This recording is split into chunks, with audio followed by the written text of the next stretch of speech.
It started over a century ago. Now time for the 102nd renewal. Proud programs rich with tradition.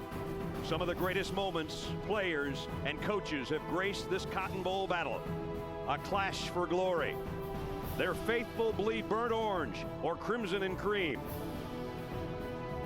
It's Texas OU. It's OU Texas. The Big 12 South takes the spotlight in Dallas. Coming up next.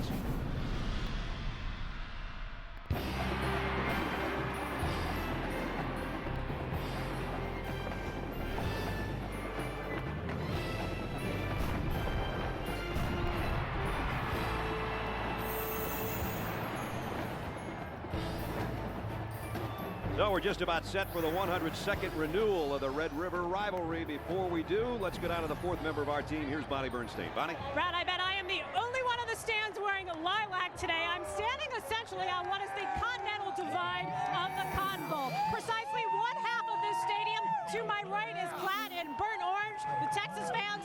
To my left, Oklahoma Sooner fans sporting their crimson. Now, a lot of players in this game have actually watched the game from the stands. They know you do not sit during this game. You cheer till the end, but they also know what it's like when their team loses, and no one on the field wants to look up in the stands when the clock runs out, only to see their team colors streaming towards the exit with the victor heckling all the way out. All right, Bonnie. Bonnie may look cool and collected. Oklahoma won the toss, and they'll take it. Trust me, it's a hot one. It all started in 1900, and here we go in the 2007 version. Hunter Loris will kick it off. Iglesias and Murray are back deep for the Sooners. From the 4, DeMarco Murray. And a little crease, it closed in a hurry, but he did get it out to the 28-yard line. So Oklahoma goes to work with the guy that Paul was talking about at the controls. Sam Bradford, the redshirt freshman from Brighton, Oklahoma City. Sensational numbers already this year, but coming off his worst performance of the season. You see his passing efficiency still leads the NCAA. First snap for the Sooners from their own 28-yard line. And it's going to be a pass. Got a screen set up, and they got it to Manuel Johnson, and he's out very close to a first down. Let's check the Oklahoma Sooners Best Buy offense, and Boomer's going to do the honors. I know something about pulling a load when I have the Schooner behind me. Doing that today on the offensive line is big Phil load hole. Out wide is going to be Malcolm Kelly. In the backfield power, Alan Patrick. Leading them all, Oklahoma's own Sam Bradford. Good job, Boomer. He looked like he was out later than Sooner last night when I was down there in that wagon. Yeah. Second down and 1. Allen got the first down. The Best Buy Texas defense. Who else? Bevo's got to do the honors. Now take a look at the horns that are going to hook them on defense. Our linebackers like to hit, and you'll see that sooner rather than later. And watch for that big old steer Scott Derry. He ain't no dairy cows. There's Frank O'Cam. He's a bull in a china shop. That's great. Bevo, thank you, sir. First down, Oklahoma at its own 39. And this one's going nowhere. Lamar Houston and Frank O'Cam, who Bevo just talked about, combine on the tackle.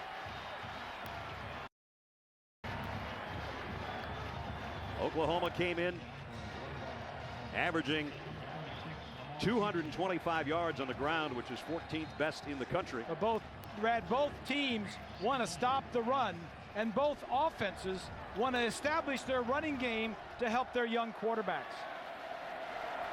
DeMarco Murray will stay in the backfield with Bradford in the shotgun. All 3 wideouts, as you see to the top of your screen. And that's where Sam is going. Tipped and almost intercepted. Incomplete, tipped by Derek Lokey. Well, Paul was in the tunnel and almost got run over at the beginning. And where would you be now, Mr. McGuire? I'm up in the air in a cart cam. I'm right behind Texas's bench. I'm going to tell you something. This is a beautiful sight down here. I've never seen this many people sweat this much in their entire lives. It is hot, Jack. It was hot this morning. There was drizzle much of the morning. And then about an hour ago, it started to clear off, and you could just feel the heat and humidity keep rising as it continues to here in Dallas. Third down, 11. Bradford might be changing things up here as he goes up to his lineman. And as the coaches will tell you, there's noise on every play. You don't get a play off. Bradford all day to throw. Goes to his probably third receiver, Joe John Finley, but he's hit immediately by Deion Beasley, and Oklahoma's got to punt it up. He wanted to throw it to Malcolm Kelly, but double coverage on this side. He went all the way back to the other side of the field. Malcolm Kelly, all last week, ball game against Colorado, did not catch a ball. Most block kicks since 2000. Texas has that on it. They got everybody lined up. Quan Cosby is back deep. Michael Cohen, one of the two punters we'll see today for Oklahoma. He hangs it up for Cosby, who's going to run up on it and then get out of the way. And the Sooners will let it roll as far as possible, which is about the 20-yard line. 37-yard punt and no return. So that brings out Colt McCoy and the Texas offense for the first time. Sophomore put on some weight and some muscle since last year. Still has that Opie Taylor look, but he is quite a leader. 14-4 as a starter, the freshman of the year last season in the Big 12. He's got more interceptions, Brad, this year than he had all of last year. He had 4 last week, but there were 3 of them were on tip balls, and you really can't put that on the quarterback. His team will start at the 20-yard line. Antoine Cobb and Jamal Charles in an I backfield, which is a little different for Texas. And we got penalty markers down. And the one thing you don't want to do is have a delay a game on the first snap of the game. Tom Walker, our referee.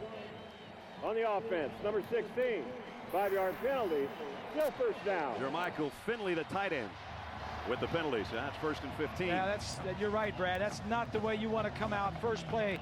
And it looked like they had something going because they had McCoy outside the pocket where he could have an option to run or throw the football. Bob and Finley, the thing about it is he couldn't hear anything, so he stood up. The noise is so great down at his end. That's where all the red people are, the Oklahoma. He couldn't hear, so he just stood up to listen to the plug. Here's Charles. Maybe got 3. DJ Wolf came up to make the stop as we check the Best Buy starting offense. And let's check in for Texas again with Bevo. Howdy. Here's our Texas grade A offensive line, led by the king of the hill, Big Tony Hills. Now follow the ball. It'll go to Charles and Swede. And at quarterback, oh, he's home on the field, Colt McCoy. All right, Bevo, good job. I love it. I love it. You knew Bevo could do a lot of things, but the lineups is something we didn't realize until this week he was capable of. 2nd down and 11. As Charles got about 4 back from that penalty. And Colt McCoy is confused as well. Calls a timeout. We'll take one as well here early in the first quarter.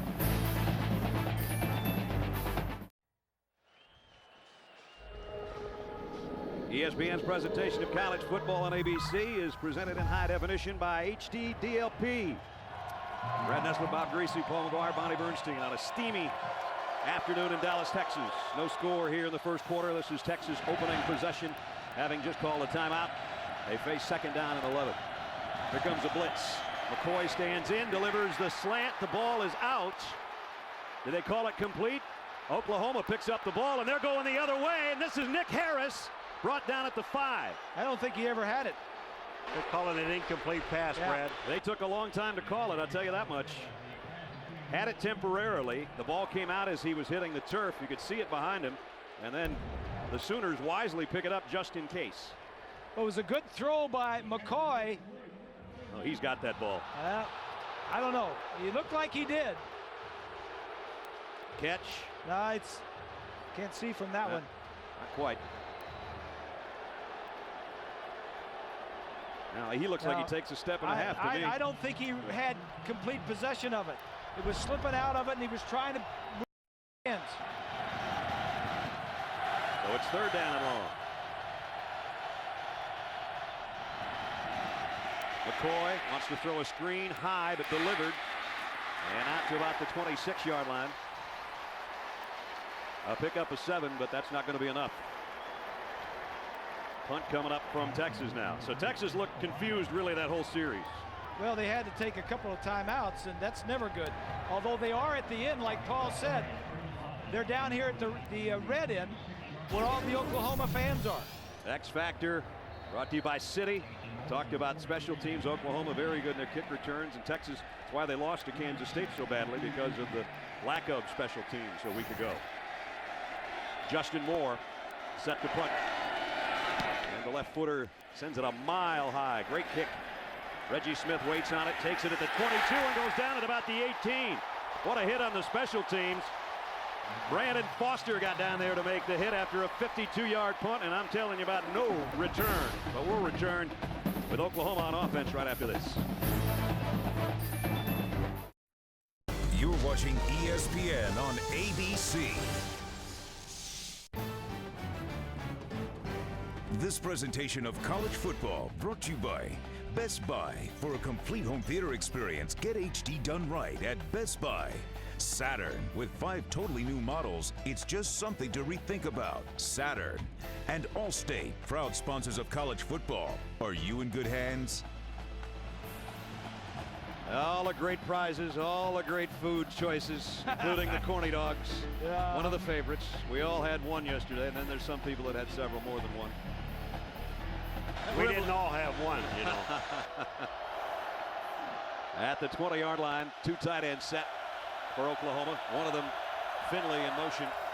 And the toss comes to Patrick the other way. Patrick got the corner, and he's out to about the 28, almost the 29-yard line. Just an electric atmosphere in here. The coaches, like Bob Stoops, are as aware of it as we are.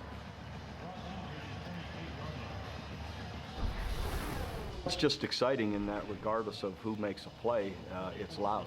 Just because of, you know, the stadium being split in half, someone's making a play, so someone's cheering constantly. So it's really like maybe even better than a bowl type atmosphere.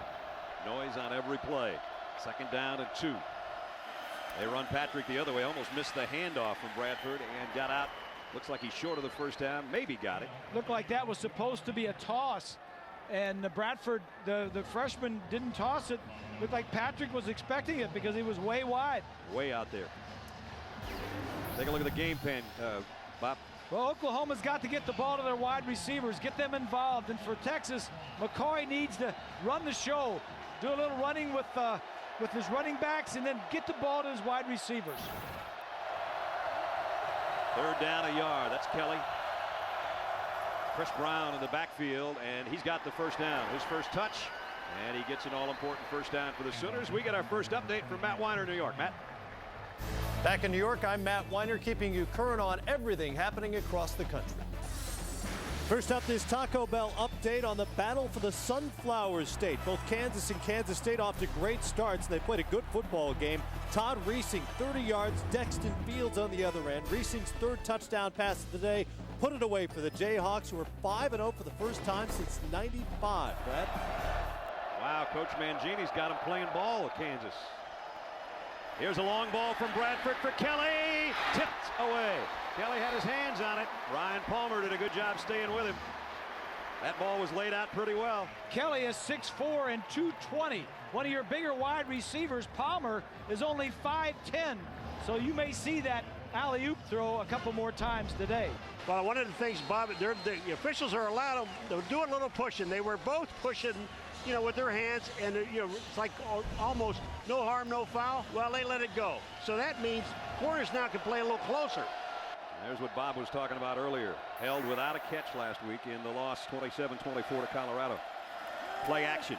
He's going to do it again. Different receiver, and this time it's going to be a flag. Whoops, wait a minute. Maybe there's not going to be a flag. Brad, excuse me, I was right here and it's right in front of me. It's incidental contact. What happened is their legs got tied up. There was no foul on this play. Tennell was the intended receiver, and it was Palmer they were working on again. Right here is where you're going to see. Watch. See, there really is no contact. Their legs got crossed up inside. Don't boo. Why are you booing? We got to give Paul an official's cap because that was a pretty good call on his part. But you can see the guy they're going after, 13 number Palmer. Like I said, only 5'10", 190 pounds. That's 3rd down and 10. And all the receivers to Bradford's right side. Wants to throw a screen to Chris Brown, and Texas was all over it. Nice job defensively by Bobineau, the middle linebacker, who made the first hit and then got help from his friends.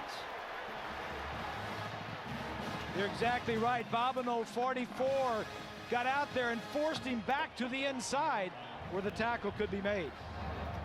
So Michael Cohen has to come in to punt again. Quan Cosby is back deep inside the 30 for Texas.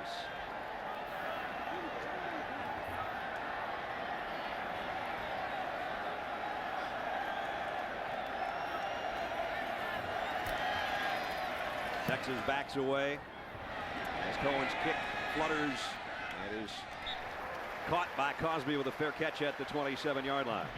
So both teams have had to give it up by punts. Texas gets its second shot offensively, and that means Colt McCoy at the controls when we come back. State Fair of Texas runs about 3 weeks. There's the big Ferris wheel. We're going to have McGuire do the game from up there, but he'd only see every other play, we figured. Yeah, it's hysterical. Yeah. Just stay where you are. You'll lose weight down there today. Boy, I can tell you right now, it is hot, Jack. Texas second possession now at its own 28-yard line. Charles, the single setback behind McCoy, and he gets the toss sweep on the right side. Got the corner, and his best run of the day so far as he got out to about the 33-yard line. We haven't checked the Oklahoma defense, the Best Buy Oklahoma Sooner defense, and Sooner is going to do it for us. Hoping to get to Colt McCoy sooner than later is the OU defensive line, led by sackmaster Austin English. I've been a friend with a few Bell Cows in my life. OU's Bell Cows middle linebacker Curtis Lofton. And in the back, trying to shut down one side of the field, cornerback Reggie Smith. You know, when you're down there with Boomer and Sooner, you ask them if Texas is going to win, and they neigh. And if you ask them about Oklahoma, they whinny. I don't know. Is there something in there? The win part, the neigh part. Second down at 4. Charles puts the brakes out, and then Oklahoma puts the brakes on him after a pickup of 1. Ryan Reynolds submarined him in there, and it's going to bring up a third down at about 4. That Oklahoma defense is ranked 6th in the nation in overall defense and 7th against the run. For Texas, the offensive line has been one of their problems. 3 of their offensive linemen from last year are in the NFL now. And Brad, that's going to be a big thing, I think, today. We hear McGuire talking down there how hot it is and everything. Right. Those offensive and defensive lines. Well, they lost Senline, they lost Studdard, they lost Blaylock, and they all went to the NFL. Yeah, those linemen a year these ago. big guys in the defensive and offensive lines going to have some breaks now and then. Shotgun for McCoy. Buys himself some time and throws a shot down to the 40 for a first down to Quan Cosby. Nice throw going to his left for Colt McCoy. This is the second offensive series for Texas, and they got a first down, and they move out to the 40-yard line. Oklahoma has already punted twice. It's just been a battle of field position, quite frankly, so far here at the Cotton Bowl in Dallas between a couple of one-loss teams. One coming off a setback on the final play to Colorado, that being Oklahoma.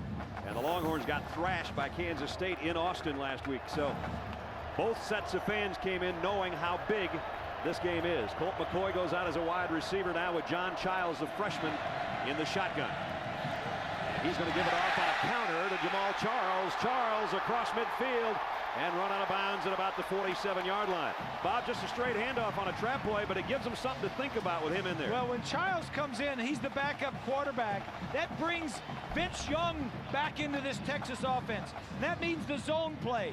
He can either hand it off or Childs can keep it and go the other way, and Childs is a very good runner.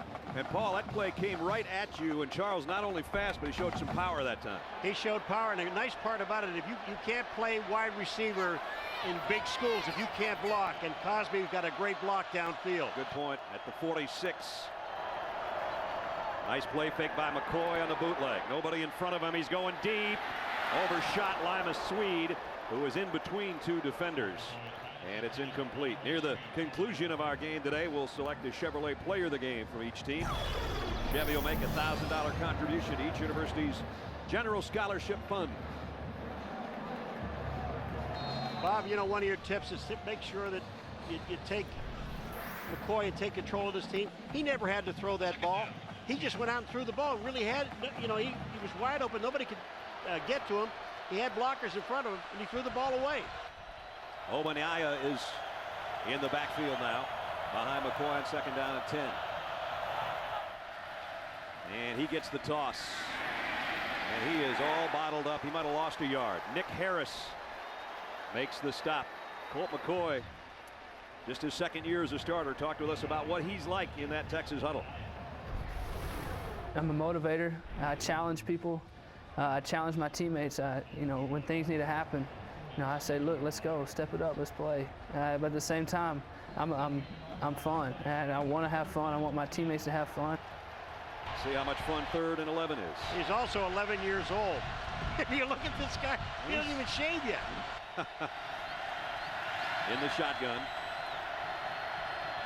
Here comes a blitz off the corner. McCoy's in trouble, and the blitz got to him. Dropped way back at the 45-yard line. Loss of 8. DJ Wolf, number 25. I'm going to tell you something. You talk about putting some heat on. Harris and Wolf both came from the secondary, and Texas has got to give it back again.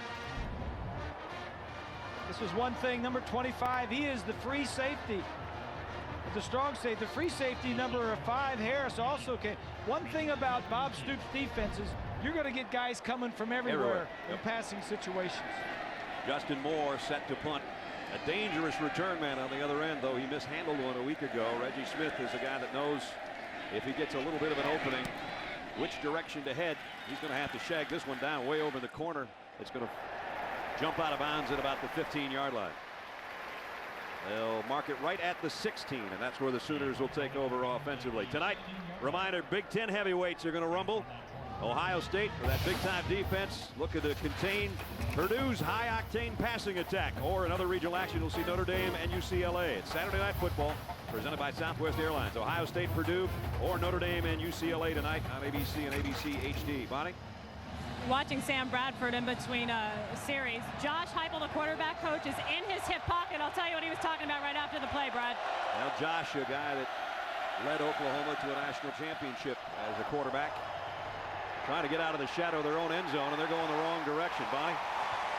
When I had a chance to talk to Bradford before the game, he told me he was going to be working as hard as he could to get the butterflies out. His dad was an offensive lineman. This game was an annual tradition in his family. He'd play his high school game on Friday, get at the crack of dawn on Saturday, drive 3.5 hours to get here. He said he was really sort of anticipating what that bus ride in through the fairgrounds was going to be like. He said, I'm going to throw my iPod out to distract me. So what are you going to listen to? Pat Green and Kenny Chesney. So if he plays well, I think they should get some of the credit today. I like that. I like Toby Keese at the game. He'd even like that, even though it's Chesney he was talking about. Allen dropped in his tracks, and Oklahoma's going the wrong direction. Arakpo, the defensive end, who's really had a nice career at Texas, made the stop. He's missed a few games too, Brad. He's been injured, out and injured. Take a look at Aquino on the sideline. I think he's going to be up here. He's outweighed by 100 pounds by the left tackle, Lodeholt. Arakpo is freshman of the year defensively. There's Dwayne Aquino, the defensive coordinator and DB coach. And now Sam Bradford facing the noise of the Texas fans down in that end zone on 3rd down and 14. Fires deep sideline, got his man out across the 20. Looks like it's going to be a first down to Malcolm Kelly. Kelly had to go way up in the air and then got submarined by Beasley, but it looks like he came down with a first. Let's wait and see. I'll tell you, Sam Bradford may be a freshman, but I'm going to tell you what, is he's got some poise. He stands back in that pocket, and he doesn't worry about that offensive line blocking for him, and that was the perfect pass. They're going to bring this one 53 yards across the field to check it. This is behind Sam Bradford on this throw. Take a look at the offensive line blocking. This is real good. He looks to the left and then goes to his #1 target, Malcolm Kelly. Just a 6'4", got to be a big target. If he picks up first down here, this is huge for Oklahoma. And they stretch it out. Boy, they knew what they were doing with the spot and bringing it all the way. On 3rd and 14, they got 14 and a couple of inches. First down, Oklahoma. So Sam Bradford, growing up in Oklahoma, he always wanted to be part of this game. Growing up in the state of Oklahoma, going to games when I was younger, you know exactly, what it means. Just, it's huge. I mean, everyone in Oklahoma, everyone who comes here, like, you want to beat Texas. That's a goal every year. And We mentioned Bonnie did. His daddy Kent was an offensive lineman here at OU in 77 and 78 seasons. Nice play fake by Bradford. Going deep. And caught. Gresham, the tight end, went up and just took it away from everybody. And there's a flag in the Oklahoma backfield. Man, I'll tell you what, you talk about a guy going up and taking the ball away. It happened right here in front of me. And Gresham just went up with one hand and stole the ball. Still no preliminary signal. Sam Bradford just clapped his hands as if saying it's coming back. So it's holding, obviously. Holding on the offense, number 74. 10-yard penalty from the line of scrimmage.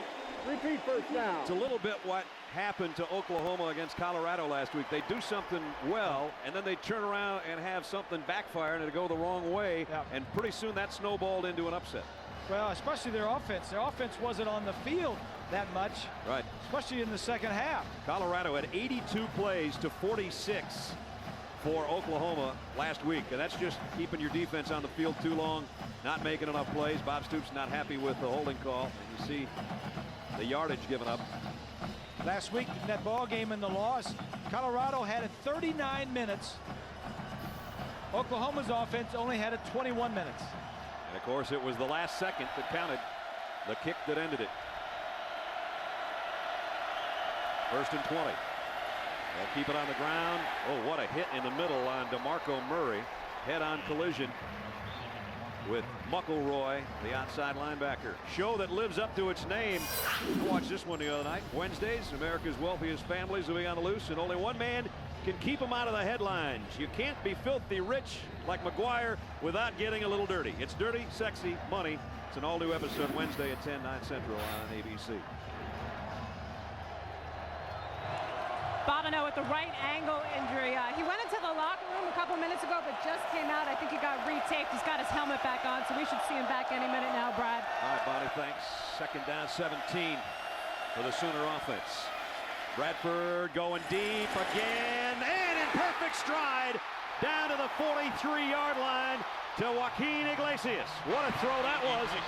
And again, they're working on this corner. Bob, I'm going to tell you what, you know, when you're down here and you see this stuff happening right in front of you, it is incredible where he put this ball. Bradford put this ball on Iglesias' hands where he just can't help but catch the football. And the defense didn't have a chance.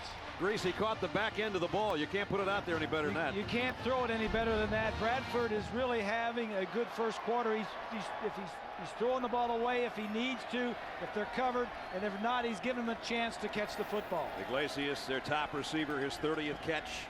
That one good for 39 yards, down to the 42-yard line. So Oklahoma's got it on Texas' side of the 50, and over in their side of the crimson and cream jerseys for the first time. Bradford might want a home run ball down the middle. Got into Kelly at the 1-yard line. And that one couldn't have been thrown any better either. It's absolutely incredible the way these guys time it at the last second and go up and get the ball, Bob. It's beautiful.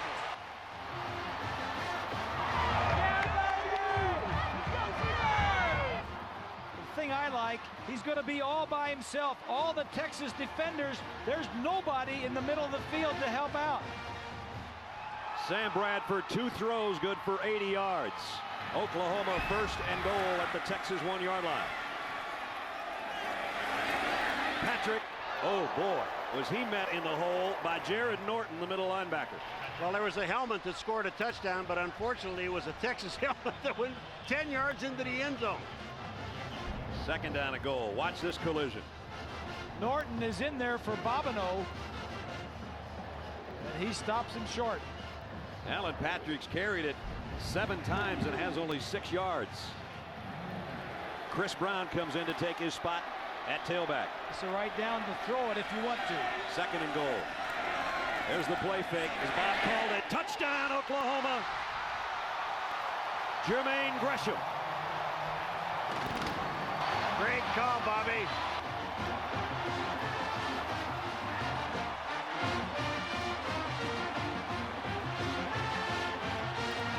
Sam Bradford's 16th touchdown pass of the year. There's Gresham. He's just going to release it. Play fake comes this way. Nobody in the secondary. It's almost like stealing. If you throw on a rundown, it's almost like stealing that close to the end zone. Garrett Hartley in for the point after. He's missed 3 this year. Ooh, he almost missed that one, but he tucked it inside the right upright, and the Sooners draw blood first in Dallas.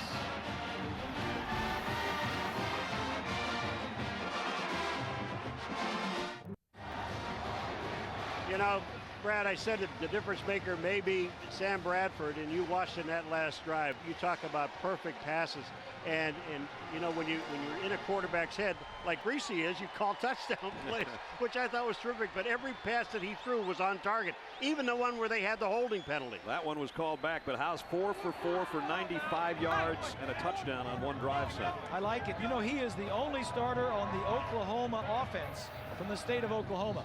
They have 5 starters on that offense from Texas. You know, those the 2 perfect long throws, good for 80 yards. But remember, on 3rd down and 14, he threw that 14 and 2-inch one to Kelly. That's a huge pass to pick up a first down really early in the drive. Hartley, the kick will come down short on the 14 to Cosby on the run, and Quan Cosby all the way out to the 40-yard line. Let's take a look at our ESPNU All-State Standings review. LSU, everybody's #1 after USC slipped a little bit. How about the new guys on the block, Bob? Well, the 3 in the middle, 6, 7, and 8. South Florida, Boston College, and Kentucky. But wait a minute, you got to cross Kentucky out. They lost to South Carolina the other night. I think you got to cross Wisconsin off too, don't you? Well, that's true. Yeah, that's true. So there goes another undefeated from the Big Ten. Here, a couple of 4-1 clubs trying to keep their Big 12 title hopes alive. Whoa, look out. I heard the whistle way up here, and Austin English is going to say he didn't. Well, I'm going to tell you what, you can hear it up there because it's in your headset. But I'm going to tell you something, down here on the field, you can't hear anything. Austin English didn't hear anything, and that was not a cheap shot. He was taking a shot at the quarterback. Penalty, still first down. Boy, Mac Brown was all the way out, halfway out. Mac's still halfway out to the hash marks. He's saying my guy was standing there. McCoy is standing there.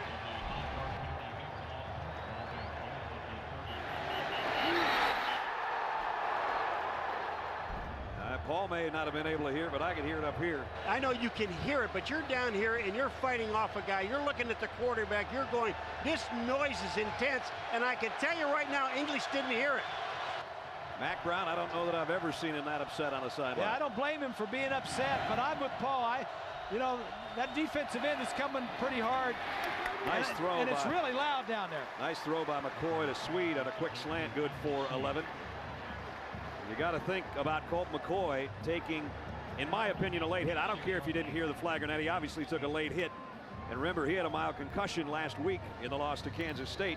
And you don't want to take one of those freebies when you don't have all your bats in your belfry to start with. That's for sure. He had a mild concussion. And, you know, it's... I've had those concussions before. You can feel them coming on. You get one about every other Thursday. You start forgetting. You start forgetting things very slowly. Well, Colt's going to come over to the sideline. Texas trailing Oklahoma. Sooners have a touchdown lead at the end of one at the Cotton Bowl in Dallas.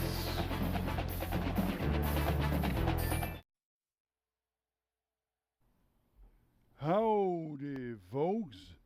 Welcome back to the State Fair of Texas. College football lives here.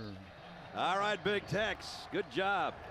We're living here in the second quarter at the Cotton Bowl in Dallas, a Red River rivalry for the 102nd time. Oklahoma leading Texas on the first snap of the quarter. It's 7-0 on a Sam Bradford touchdown pass. Jamal Charles. Well, there's some hitting going on right now between these two teams. And I don't think the blood's that great either after that hit on Colt McCoy after the whistle just a few moments ago. But Bradford's looked the best so far. He definitely has. And I think the heat and the humidity is going to take a toll. And I think the depth, especially in the offensive and defensive lines, and the winner in that side is going to be Oklahoma, because the depth on the offensive line for Texas is not that good. A lot of young players. Well, one of the best hits of the day was the one on Colt McCoy. It was second only to the policeman who tried to tackle me going in the elevator after I did my on-camera down the field. Guess I should have worn my pass. That would have helped. Oh, boy. McCoy in trouble in the pocket, and down he goes. He tried to scramble forward down to the 49-yard line, a little bit short. Paul, you've had a bird's eye view right there on the 50. Well, the difference, Brad, is this. Bradford has got time to throw the ball so he can look at more than one receiver. And if you looked at Colt McCoy just on that last play, he doesn't have time. He looked right out here to see if a receiver was open. They were not open. And he had to tuck it and run. He's not getting the time. Paul with a nice air-conditioned view there on. I kind of like where he is. I do too. It gives us a little bit of breathing room as always. You know, you sounded a lot like Big Tex about midnight on Friday. Justin Moore to punt.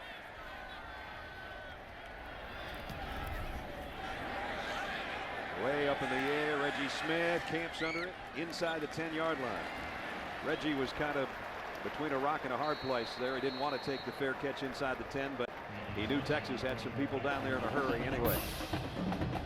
Malcolm Kelly's got one or two big catches today. He'd like to have a few more when Oklahoma gets on offense in a minute. You're watching ESPN on ABC.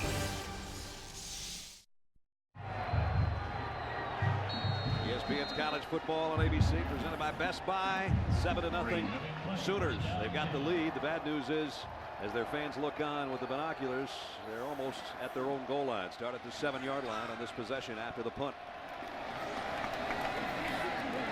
It's been tough sledding for Alan Patrick today. This is the Red River rivalry. Goes back to 1900, and you say, well, why is it such a big deal? Why they played the Cotton Bowl? Because it's almost exactly between Austin and Norman. In fact, Norman is closer than Austin is, and we're in Texas, not Oklahoma. Go figure. 3 miles closer. That's a great picture. How about that, huh? All the way from the Cotton Bowl Stadium, and we split you all the way to Norman to the north and Austin to the south. I try to say that real fast. Why will we? You're not real good at it. I'd just keep that to yourself if I was you. A quick opening draw, and it didn't open much. Out to the 11, maybe the 12-yard line. Of course, Texas, most of their players are Texas kids. Oklahoma's got 45 players from Texas. Texas, no players from Oklahoma. But this is huge as far as their recruiting base, too. That's another reason they like playing the game at the Cotton Bowl in Dallas. It's not an official site for recruits, but obviously everybody that's anybody within 100 miles of this place wants to be in this stadium, or out at the State Fair having some corny dogs, or both. Quick slant behind Kelly. It's one of the few poor passes Bradford's thrown today. And so now the Sooners are going to have to kick from their own end zone. Sooners have not had good field position. 3 of their 4 possessions have started inside their own 20, but they got the one long drive with the good passing by their young quarterback. Bob Stoops, his 9th year, as you saw him on the sideline, with 90 wins. Mack Brown, his 10th year with 97 wins at Texas. 2 of the finest in the country at their jobs. Cohen now trying to punt it out of trouble here, but Quan Cosby could have a play on this one. Boy, another beauty. Cosby backpedaling to the 32. Got by the first, the second, but not the third and fourth. He made something out of it, though, to get it back to the 39-yard line. That was a 56-yard punt. Both punters have kicked well here early. Hey, it's time for our Aflac trivia question, guys. Let's cue the duck. Here we go. Whack, whack, whack. First game of this series was played in 1900. I mentioned that earlier. How many states were in the Union at that time? See, this is a history question. This is not just a football show, folks. We try to hit all bases here. Yeah. You know, it's a family show. It's an educational get-together for us every Saturday. It's not just about football. Think it over. Think it over. How many states are there now?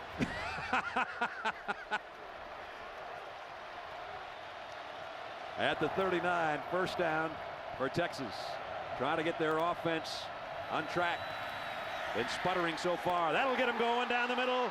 Finley, the tight end, inside the 30. Finley all the way to the 5.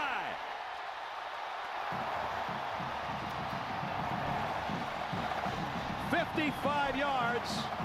Colt McCoy on the quick hitter to his tight end.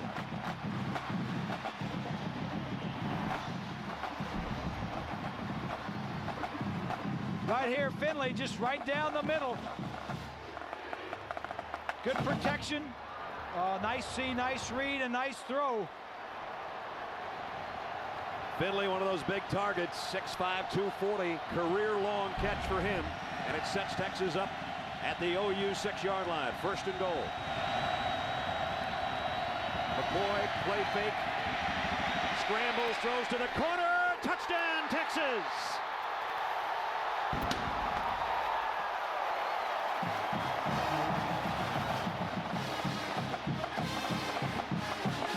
The ship came in. Jordan Shipley for the touchdown. I'll tell you what, this is so pretty because watch what Shipley does. He stops at the goal line. Then he sees McCoy in trouble, and he just leaves the defender and heads to the corner of the end zone, staying in bounds. Well, McCoy made the play because he bought some time, scrambled toward the outside, and then the cornerback lost his man, and then he made a good throw. Shipley stays out there to hold for Ryan Bailey, and the extra point is up and good. And the rivalry is cooking in Dallas. So's the heat, humidity. 9th touchdown pass of the year for Colt McCoy, and he's got his Longhorns back in it. We're tied at 7.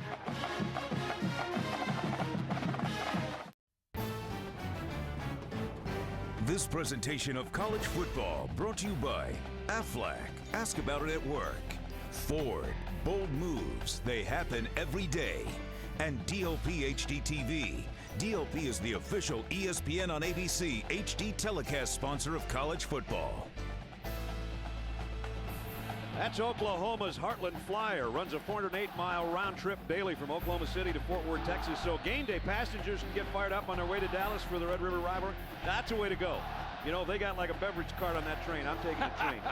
That's the only way to get here. And you know they have a beverage cart. I'm sure they do. There's no beverages in that cart, and there's a lot of beverage in that guy. That's what keeps him so calm. Here's the kick and the cannon. And fielding the kick, DeMarco Murray at the 9. Murray's got great speed, got outside. Murray at the 40. Brought down at the 49 by the kicker, or he might have had a touchdown. Hunter Lawrence saved a score, 40-yard kick return. Well, Murray's already run one back for a touchdown this year, and Texas gave up 2 kick returns, 1 punt and 1 kickoff last week in their loss to Kansas State. Bob, you know what's really nice about Murray? Watch him hesitate now. He sets this up for himself. He looks like he's going to his left, then he cuts all the way back across the field. The blocking is super. The only guy left was the kicker, and he made the play. There he comes, and a good job to get him at the knees as Oklahoma starts with its best field position. Bob was talking about it. Hadn't been good all day. It is now at the 49.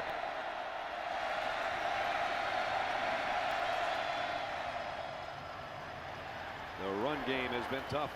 Alan Patrick got maybe a couple. Derek Lokey made the stop. You know, at the beginning of the year, everybody's saying, who's going to be Oklahoma's quarterback? Bob Stoops says this kid has handled everything perfectly.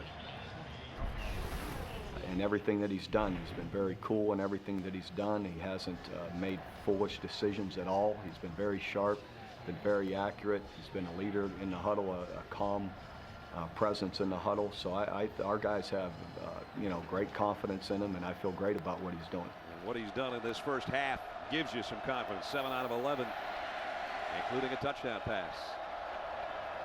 On 2nd and 8, he looks left, wanted to go deep right, and now he's going deep down at the 40-yard line. Arakpo in on him again.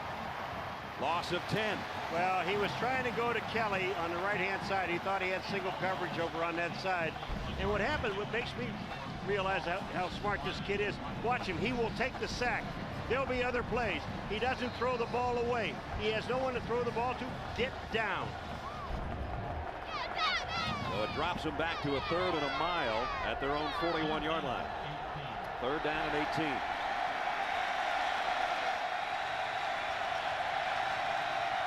Murray in the backfield with Bradford, who comes up to the line and now backs into the shotgun. Here comes the pressure. And he's going to throw incomplete. And wisely didn't try to lay that one up and have it intercepted. He knows he's got another play in the next series. So Josh Heupel talking to him there on the sideline as Oklahoma had great field position and they went in the wrong direction, so they've got a punt. Young quarterbacks have to learn that not every play that you call is going to work as well as the coaches wanted to in the meetings during the week. So sometimes you got to make the decision to eject and just throw it away. So now the punt for Michael Cohen.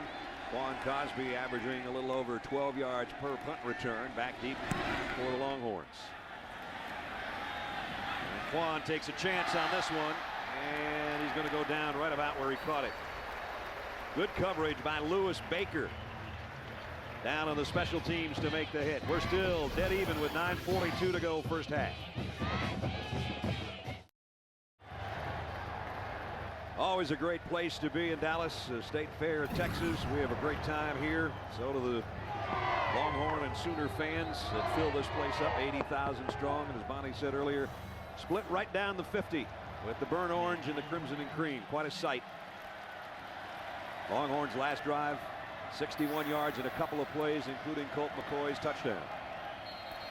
And whistles at the snap. Whistles before the snap are never good for an offensive team. Coming out of a timeout with a delay of game. It is the worst penalty, in my opinion, in the world, and Mac would probably agree. Let's check in with Bonnie. You know, Brad, one of the things that McCoy told me was on his goal card this week was just go out and play. Be instinctive, which is something he's kind of had trouble with, A, because he's been dealing with an inconsistent offensive line, B, because there's a lot more on his plate this year. Last season, when he went and set the single-season touchdown record, the playbook wasn't that big. He knew exactly where he was going. Now he's got a lot more options. He said, I'm still having fun. I just really need to have a better understanding of what all of my options are. Well, he's got to think faster without those all Big 12 linemen in front of him that he had last year. Boy, neither team can get anything going on the ground.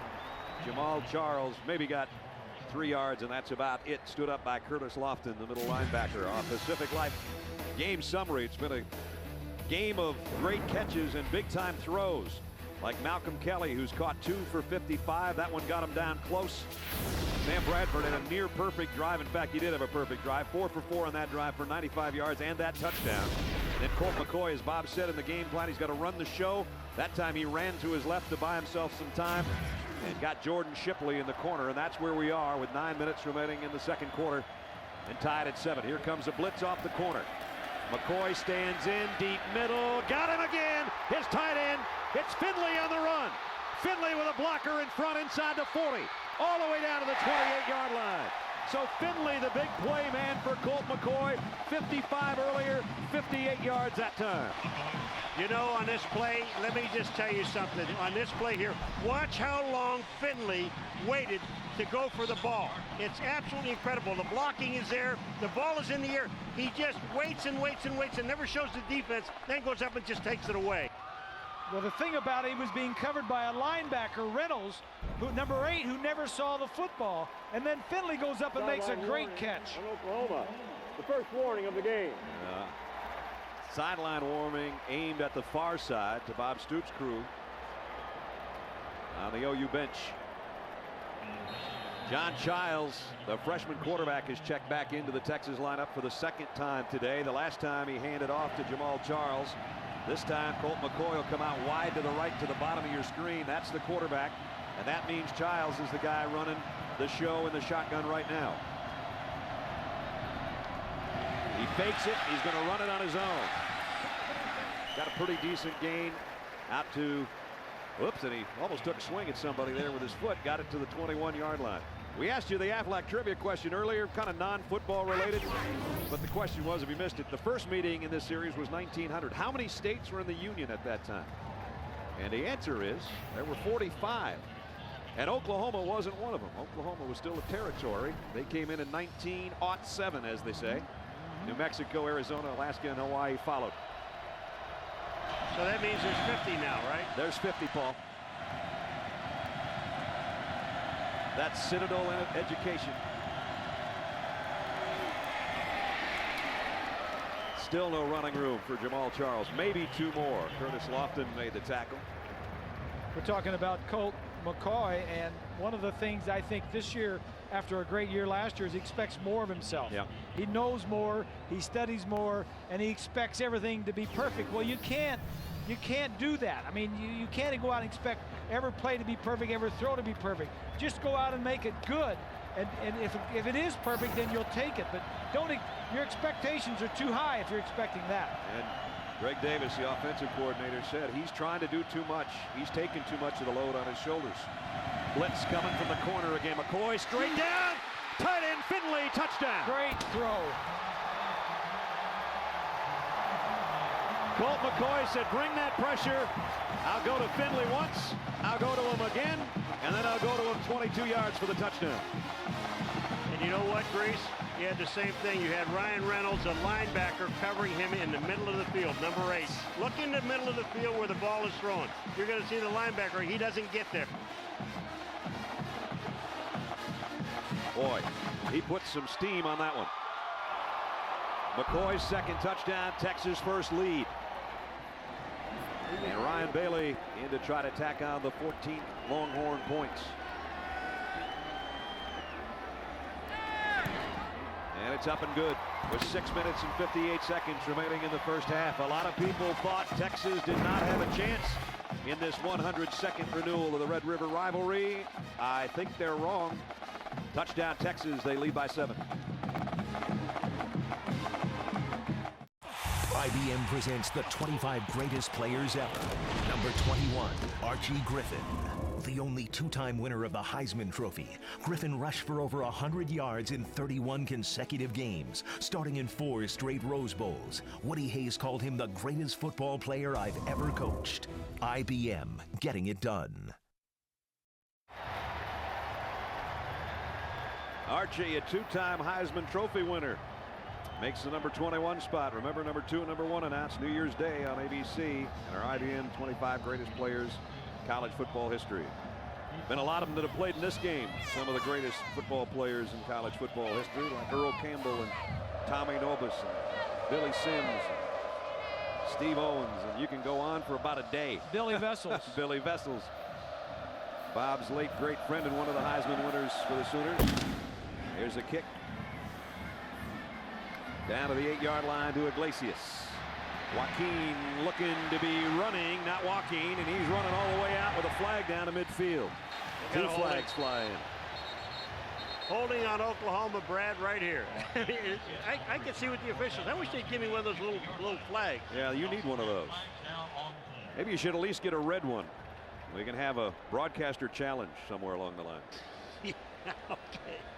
Here's a call. During the return, hold on the receiving team, 10-yard penalty, first down. So it would have been great field position with that kick return. The wedge set up to the left. Well, here's Iglesias. He just waits for the hold. Now take a look up on the right-hand side. There's a hold there. There's actually 2 flags.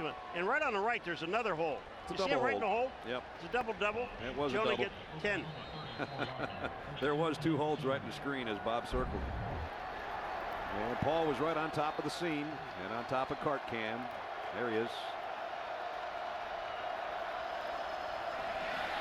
The Sooners just trying to establish a little bit of ground game, and for the first time today, DelMarco Murray got 8 yards. That's their best run, I think, of the afternoon for the Sooners. Monday Night Football on ESPN continues. Tony Romo and the undefeated Dallas Cowboys. You talk about a hero in this town. They'll take on the Buffalo Bills. It's the first time the Cowboys have been 4-0 since '95. That's when they won their last Super Bowl. Monday Night Football on ESPN, 8:30 Eastern. Coverage starts at 7 Eastern with Monday Night Countdown delivered by UPS. And there is Tony Romo, quarterback rating of 112.9. The best thing he does is scramble, move around, buy some time. The one he did last week was unbelievable. Here's a pass completed to Iglesias. Nope, they're going to say incomplete. Beg your pardon. Killebrew is there, along with Brandon Foster. Hey, Bob, don't you have the feeling that the team here that can establish any kind of a run is going to win this football game? I don't think either team is going to be able to run the ball, and that's why it's going to go back on these 2 young quarterbacks to hit the wide receivers. Might be whoever has the ball last. And the tight end. And the tight end. Yeah, Finley's been big so far. He has been huge. Oklahoma's only got 16 yards rushing. By the way, if you get confused, we have Finleys on both sides that are tight ends, so we'll try to keep them straight for you. Bradford with time completes it down to midfield and then some. Still on his feet to the 45's Iglesias. So Joaquin, who had the kick return taken away from him, comes up big a couple of times and keeps the drive alive. A pickup at 13. They had a posse over there on the right side. These three guys right here are going to come downfield. Number 9 is just going to stop right there, and everything clears out. Bradford just says, all right, I'm going to wait and see. I got good time, good protection, and then just drills him. Of course, when you start worrying about Malcolm Kelly, number 4, the deep threat, then this guy kills you in the slot. And he's had a good game so far after 5 catches in last year's game. Chris Brown. Brown puts a shoulder into the defensive back at the 36-yard line, runs Brandon Foster out of bounds. Good gain. He picked up 9. So finally a couple of runs by OU, but it hasn't been Alan Patrick. It's been Murray and now Brown. Coming up, Cooper Tire halftime report. John's back. John, Craig, and Doug will have all the highlights. Let you know if this season's surprise teams continue to roll. Seems like we have surprises every week. I don't know if you call it parity or equality or whatever, but you better come to play every week or you're going to get stepped on. As Mac Brown showed the heat on the sideline, the heat's on his defense right now as Bradford goes long, tipped and broken up. That would have been a big play, but Brandon Foster got a hand on it, intended for Joe John Finley, the Oklahoma tight end.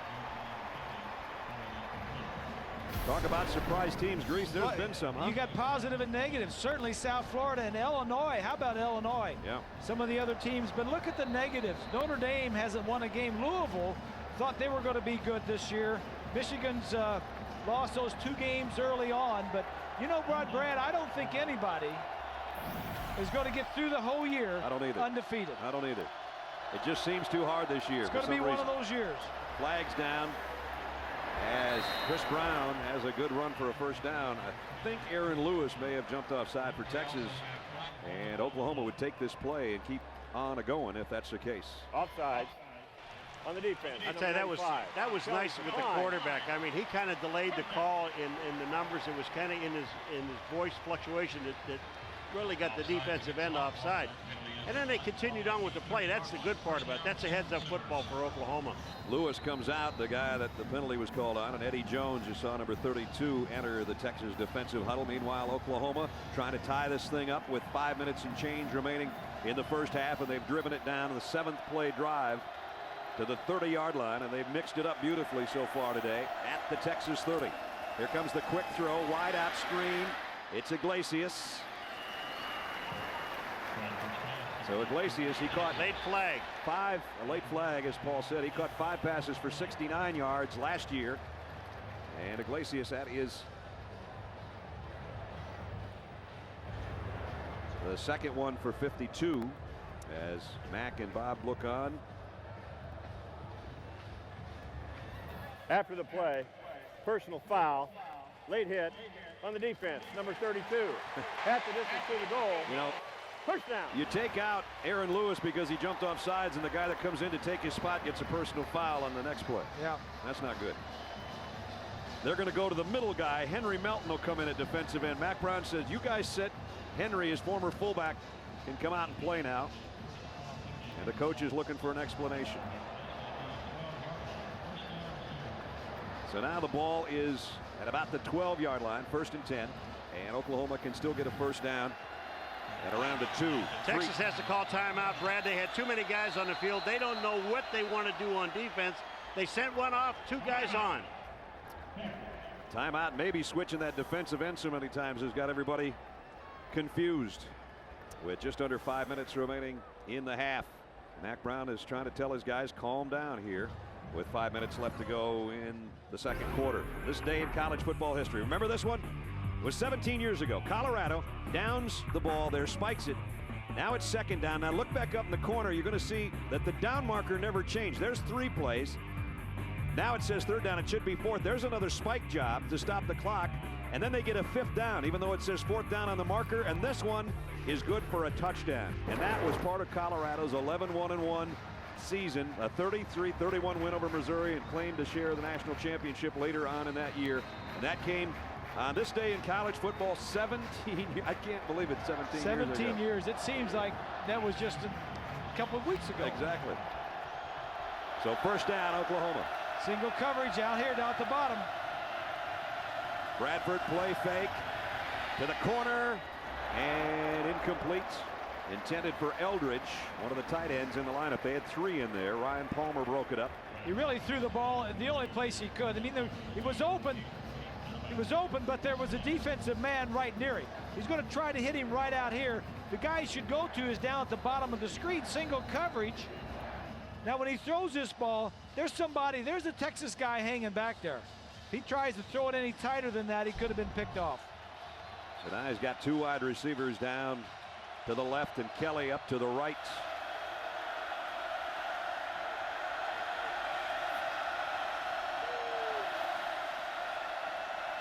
Texas showing blitz. Here they come. Bradford throws in the flat. Completed about the 8-yard line. Picked up 4 down Emmanuel Johnson. And Eric Jackson made the tackle. So now it's 3rd down. And again, it's not 3rd and goal. They can get a first down at about the 2-yard line. They've had twice. They've had Malcolm Kelly one-on-one on the outside. The one that Bob 2 plays ago you were talking about, I was watching Malcolm come across the middle. Bob, it didn't even look like he was even supposed to be in the pattern because he just jogged. No, he didn't even run because he knew the play was going the other way. Actually, the first down marker's closer to the 1, not the 2. So it's 3rd down and 6.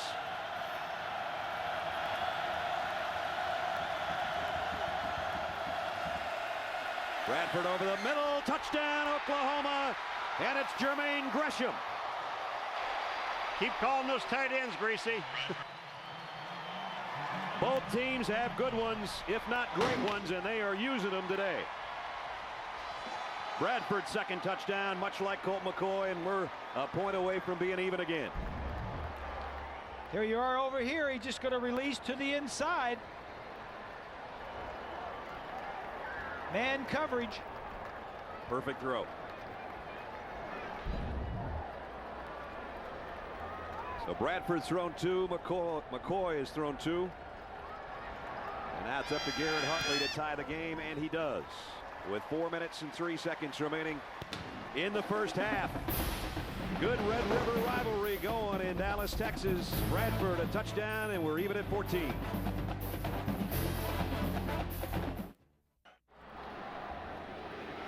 Back in Dallas, where it's been a tight end fest today. Jermichael Finley has done a lot of the work for the Longhorns. Jermaine Gresham and Joe John Finley for the Sooners. 14-14. Both quarterbacks have thrown 2 touchdown passes here in the first half. That capped a 66-yard drive for Sam Bradford in 10 plays. And Sam got his 17th touchdown pass of the season. Perfect on 3rd down. Both quarterbacks playing well here today in a big rivalry game. That's the way it should be. Garrett Hartley's got it teed up at the 30. Quan Cosby and Obadiah are back deep for Texas. And it's about 2 yards deep for Cosby. Across the 20, 25, got a little bit of room. Nice stiff arm at the 35 and all the way to the 41-yard line. That's a 43-yard kick return and sets up Texas with good field position as we check in with Matt Weiner in New York. Matt. Brad, this Sports Center Minute is powered by Vizio. Wisconsin's 14-game win streak is history. Richard Mendenhall had 3 touchdowns, 190 yards of total offense. Bob's Illinois team off to a 3-0 Big Ten start. And Kansas got both a touchdown pass and this interception from their two-way star, Aqib Talib. They're 5-0, the first time since '95 after beating Kansas State. That's what we're talking about. It's been a wacky season so far. Mark Mangino doing a great job over at Kansas. Down the middle, right through the umpire goes Jamal Charles. Umpire, credit him. Give him our stats guy. 1 for the umpire. And it was a nice tackle. It's kind of a leg whip. I had to call a penalty on myself. It wasn't. I'm looking right at him. He's right in front of me. Watch the leg whip. This is what gets you. He's trying to get out of the way is what he's doing. It gets him with the old leg whip right about there. And down he goes. That's Hugh Douglas, the umpire. That's a 15-yard penalty. Hugh Douglas made a lot of tackles in his day. There's another one by Hugh Douglas. Colt McCoy has hit his last 6 passes. 2nd down here and 8. Has time. Flags are down. We're going to have a holding call as he lofts one out and almost caught by Jordan Shipley. Would have been a great catch, but it's coming back anyways. We're going to have a flag on the play, and we assume it's going to be a holding. You know, it's just not a pig race when you go to Talladega. After a tough week that shuffled the standings, the chase for the NASCAR Nextel Cup goes to Talladega. Who can avoid the big one and escape Talladega in a position to make a run at the title? I don't think that pig's got a chance at Talladega. It's tomorrow, 1 o'clock Eastern. NASCAR countdown starts everything off. Oh, boy. I love it. She looks familiar. You know, she looks like your prom date, McGuire, but it's just a whole other story. You know There's the standings. Like that 48 car. Yeah, well, you like the 48 or the 24 car. I know you like pretty the 24, yeah. So the holding call takes it back to the 33-yard line.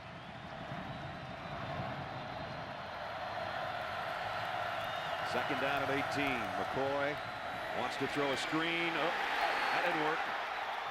DeMarcus Granger, the defensive tackle. Ness, the problem is that Jamal Charles got stuck in the offensive line and couldn't get out for the screen. Watch the linemen. You're going to see them all blocking. It's great blocking right here. Now see Charles move up inside. He can't get out. So McCoy sees him and he said, I've got to eat the ball because I have no one to throw the ball to. English, number 33, the defensive end, saw it coming all the way. The offensive lineman tried to cut him, and then he saw Charles trying to get out. He just smelled it out the whole way. Third down, and you don't have many 28s in your playbook. You don't have any. Not many. There aren't any. And Colt McCoy says, give me some time, ref.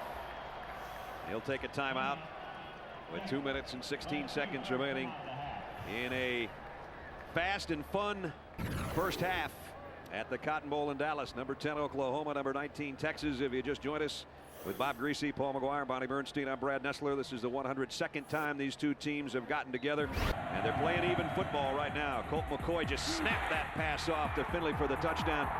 He knew he didn't have much time to make the throw, and then Bradford came back and said, you know what, I got a tight end I'm going to use. Gresham with a score. Both quarterbacks have thrown 2 today. We're tied 14-14. Texas has not opened up a college season with 2 straight conference losses since 1956. They don't want to make it another one of those records. And you know what? They go back to a 3-game losing streak that dates back to last year. They're coming off conference losses. Right. They're coming off a loss to Kansas State, as we mentioned last week in Austin. It shocked everybody. Draw play. Charles has not been able to escape this Sooner defense. Lindy Holmes came up, made the stop. And Oklahoma takes a timeout now. That'll be their first. They've got 2 remaining with which to work, as Texas is going to have a 4th and long and have to punt it away. Here's a who am I for you. The Oklahoma-Texas series. I hold the record for the most points scored in an OU-Texas game. Who am I? I think I remember that one. Matter of fact, I think we did that one. Quentin Griffin. They give him a touchdown. High pull to Griffin, and then Griffin, and then, hey, Quentin, one. Trying. That's 3. Here you go, Quentin, up the middle. Flag decline. Try it again. There's 5. Quentin Griffin, 6 touchdowns in 2000 in this matchup, in a game that Oklahoma went on in a rout to win. Oklahoma won 5 straight in the series from that point, and Texas has won the last 2. This punt not quite as deep, but way up in the air. And Reggie Smith make the catch, has about 1 foot left before the sideline. Now he gives ground to gain ground. Oh, and a flag goes down. That the one guy that he needed to get by, he couldn't. So he ran about 40 yards and he lost 4. He is exciting. There was a block in there, and I think it was Darren Williams, number 41, that came back and almost killed somebody. Legal block in the back. Return team, number 26. 10-yard penalty. First down. While the return games and the penalties against Oklahoma are killing their field position right here. See Reggie just tiptoes and then turns around and he says, okay, I'm going all the way back over the other way. And he had about 1 more guy, and there's the block that Paul was talking about. Yeah. Here it comes. That's an ear hole job right there. Right here. You know, if he just catches the ball and steps out of bounds, he'd have picked up 30 yards. I mean, it's incredible. Just, you know, trying to get something, make something happen. Try and tell a 22-year-old kid that. Not even from this close. So way back now at the 14-yard line. Bradford throws a little swing out to Murray. Another flag flies in. So that's going to negate apparently a first down throw with 1:48 remaining in the half. Got a lot of flags coming out, Parge. All of a sudden, yep. You think they're getting tired and they're just holding on? Could be. It's a very hot day, and you said it's going to take a toll. Holding on the offense, number 73, half the distance to the goal. Repeat first down. Coming into the ball game, both of these teams were ranked in the lower third of penalties in the conference. Games coming up tonight that you'll see on our family of networks. Ohio State and Purdue, both undefeated. Ooh, your old alma mater. The old alma mater. I tell you. They're still throwing the ball. They're throwing it a little bit. Mr. Painter's throwing some footballs around. We'll see if he can zip a few by Laurinaitis and company. Exactly. I think this would be the best competition that both of these teams have seen so far. Oklahoma knows what to do in the final 2 minutes of halves this year, but they're a long, long ways away. Cutback run by Murray, and he only got to about the 9-yard line. Bonnie? Hey, Grease, I'm wondering if you know this. Purdue trying to go 6-0 for the first time since when? How long's it been? Oh, come on, Mr. Alum. Couple years, I was for sure. Now, how about 64? Whoa. 64 years since Purdue started out 6-0.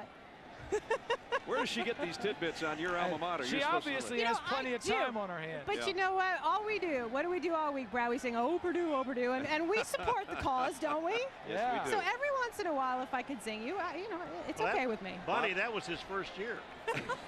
64 years that ago? did not come out of my mouth. Obviously, Maryland is having a pretty good year this year. She wouldn't, thank you. She wouldn't chime up. Yeah. They got a timeout with 1:04. And Oklahoma's down to 1.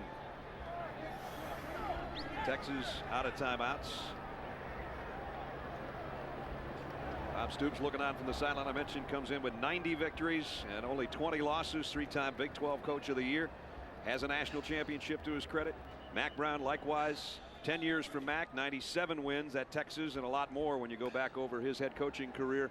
And both guys have won national championships. I mean, these are not just two of the best programs in the country. No. These are two of the best coaches around. And the Big 12 has them both. And, you know, we know them both, and we know them very well.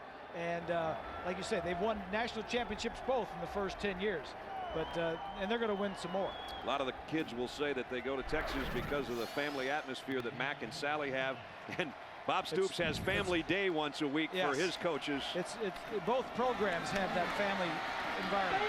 Here's Murray, and he gets out of bounds right in front of the Sooner bench over there. Taken out by Muckleroy. And we're under a minute. 14-14. Oklahoma, the top team in the country since World War II, if you look at it that way. 528 wins. Texas is closing in on Notre Dame in the all-time win list. The way Notre Dame is playing right now, it might be a lot closer by the end of the year if Texas gets on a roll and Notre Dame keeps going the way they've been going. Bradford trots over to Josh Heupel, and there's Josh. Led Oklahoma to a national championship. Now with the headsets, and he is already a sensational young coach. And the chain broke on the sideline. That's what slowing things down. That slows college football down anyway. Yep. That chain, by the time they move it for every first down. Well, they can't go by our yellow line because we explained that to you last week. It's really not on the field. It's just in your imagination. It's on your TV screen. That's right. 3rd down and 2. Murray trying to hurdle his way. He didn't get anywhere near it. Sergio Kindle, the outside linebacker, made the stop. Texas out of timeouts, so Oklahoma's going to bleed this clock for all it's worth before they either punt it or snap. Well, partner, the we've football. seen a lot of offense. Yep. We've seen, but most of it has been through the air. Not much running, and that's to be expected because both of these teams are really good defensively against the run. And I'm really excited about the young quarterbacks and how well they're doing throwing the football. Longhorns only give up 89 yards a game on the ground. Oklahoma only gives up 68. So they're playing up to their status defensively, but through the air, both McCoy and Bradford, as Bob said, have been sensational in this first half. 10 seconds and now under. And now they'll take their last time out. And they'll have 9 seconds to punt things away. Let's check in with Paul down in the cart. Well, listen, one of these shows about my family is because it's the biggest new comedy hit since the Ice Age. And on Tuesday, 8, 7 Central Time, it's your chance to join the club. Don't miss the show the critics are saying will revive the sitcom on network TV. Listen to this, guys. Make a mandate, M-A-N date, to watch Caveman Tuesday at 8, 7 Central on ABC. I'm telling you, I ain't making a mandate. No, but it's almost like going to McGuire's for Thanksgiving, just watching that show.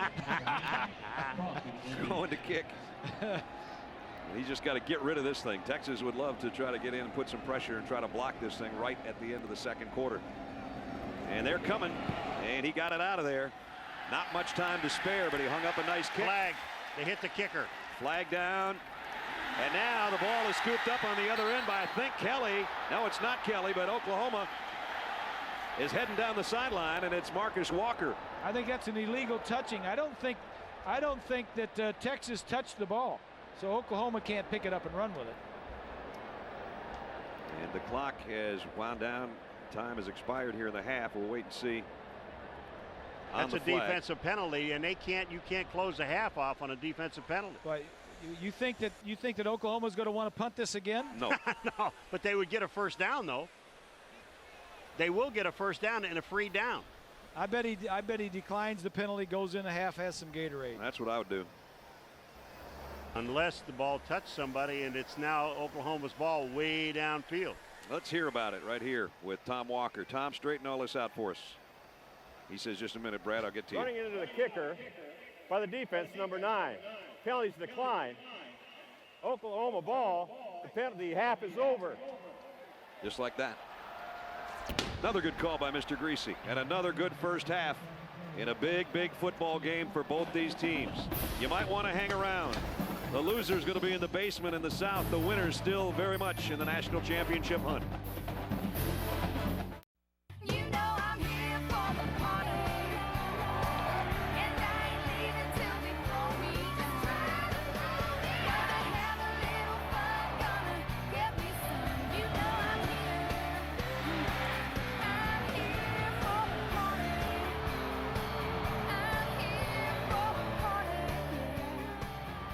Gretchen Wilson, she's here for the party. So are 80,000. Half in burnt orange, half in crimson and green. College football, ESPN's college football on ABC, brought to you by Best Buy, and it's dead even at halftime. Number 10, Oklahoma 14. Number 19, Texas 14. And partner, this is where you look at it and go, you know, you almost feel sorry for these kids sometimes because the pressure is going to build. There's 30 minutes left. One of these teams is going to the basement in the conference, and they'll be out of the national championship picture. The other one's still in the hunt. The thing that I'm concerned about is the attrition. It's very hot, and I think both teams are going to have to watch it, especially with their big guys. Paul, you've been down there the whole first half, still on the cart, and I know you've been drinking your favorite beverage, trying to load up on the carbs there. It's pretty warm. Yeah, it is, and they've got these machines down here, and these guys are wearing a vest, and when they, you know, they can put cool air into them and kind of bring their temperature up and down. But I'll tell you one thing, when I look at this thing the second half, and I said this in the first half, I think the team that can run the ball the most is the one that's going to win. And I've got a camera stuck right on the top of my head. I was going to say, there's like nice a hot air balloon landing on your head or something down there. Look at it, here it comes again. Look, it's a boom, look out. Hey, that's it, you learn how to duck. And we don't mean Aflac. So 14-14, both quarterbacks with 2 touchdown passes. Let's check in with Bonnie. Bob Stoops, you know, you remember Bradford early in the game just started slinging the ball, thought we were going to see a lot more of that. He said, I think Sam's playing well, but penalties have really put us behind. Now, I asked him, I said, how do you go about covering Jermichael Finley. Blanking on his name. Thank you, Jermichael Finley. He said we've been changing it up. He mentioned, in fact, one time he had one of those big catches. He said we got 3 guys on him, so what are we supposed to do? Both coaches, though, as Paul said, talked about the importance of getting the run game going. Mack Brown, remember when we talked to him this week, guys, he said we abandoned the run too early against K-State. He vowed that will not happen in the second half of this game. These two teams have utilized their tight ends about as well as we've seen anybody do so far this year, and that includes Wisconsin and Travis Beckham, who had a big game last week. Bevo's going to go back and get in his spot. We got 2 quarters left. The Big 12 South in the spotlight here at the Cotton Bowl in Dallas. Texas will get it first. Obaniah and Cosby are back deep. Here's Hartley's kick. Cosby at about the 10. And Quan got out near the 28-yard line, and that's where they'll go to work first to start the third quarter. Our Pacific Life game summary, you talk about an even score, even total yardage too. Only 1 yard difference between the two teams. 186 for OU, 185 for Texas. Look at the number of plays. Except though. the plays, 38 to 23. Both have three times they've had 3 and outs. And Bonnie was talking with Coach Stoops about the penalties. Those 2 on the special teams really killed them because they had a good punt return and they had a good kickoff return, and then they ended up going inside their own 15-yard line. No turnovers. If you've That's had true. the ball, you're either going to punt it or each side has had 2 touchdown passes.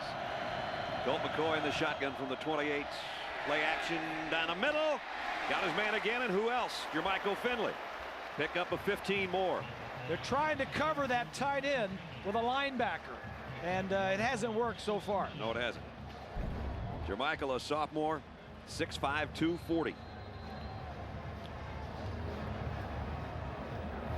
One more thing that Max said to me, Brad, worth bringing up. I asked him how the simplification process has really helped McCoy. He said last week against State, he really thought the Colts struggled against the blitz. First half, he saw him open it up, get some good passes against the blitz, and he's really pleased with that part of the game. Including that one for the touchdown that he just snapped off his wrists. This time he's going to have to scramble to try to find somebody to throw to, and lofts it to the sideline, incomplete. The stats leaders for Texas, as you might guess, Colt McCoy running the show, as Bob said at the beginning of the game, was part of the game plan, and he did it pretty well. Well, here's our drive chart. 2 touchdowns. Texas, like I said, the rest of the time they punted the football. 2 plays, big play, and a hurry-up, 61 yards in just 2 plays for a touchdown. McCoy has hit his last 7 passes, and his 9 out of 12. 181 yards and 2 touchdowns. They cannot get anything going on the ground. Jamal Charles hasn't been able to escape, but Finley's had a huge game, as you saw. Leading receiver, tight end. Just when I say Jamal Charles can't get anything, he got about 5 anyway. You got to try to run. You got to. You know, Max said we're going to come out and continue to try to run. We abandoned it too early last week. You know, if a quarterback, especially a young quarterback, has it all on his shoulders to move the offense, that just won't fly. You got to try draws and ways to get the running game going.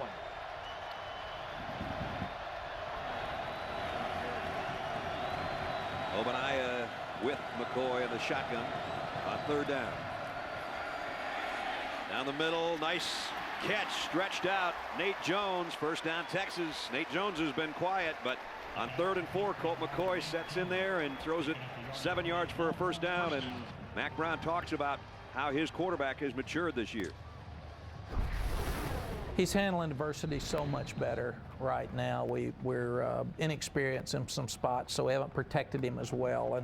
And he's seeing a lot of different looks, and we've probably put too much on his shoulders because our team hasn't been as consistent as we want to, and he hasn't batted an eye. Coming off his worst game probably ever with 4 picks last week. Today he's played brilliantly, as has Bradford on the other side. McCoy down the middle again. On the run is Irby, the tight end. And boy, they are tight ending Oklahoma to death. They're throwing inside. They're not throwing the ball outside versus the corners where they're doubling. They're throwing the ball inside. Right here, 2 tight ends. Now we're going to go to the tight end on the left side. Right up the seam. It's just good planning. And he had Lewis Baker, number 16. Bob, as you talked about in the first half, a linebacker trying to cover the tight end in the middle of the field. He just can't get there. Give Greg Davis, the offensive coordinator, a lot of credit. 5 catches for the tight ends for 175. Yeah. Two tight ends again. Back in the red zone for Texas. Looks like somebody jumped early one way or the other, and the play doesn't go anywhere anyway with Jamal Charles. See if Texas fell into the neutral zone or if it was OU moving first. Oklahoma offside. Offside on the defense. 5-yard penalty.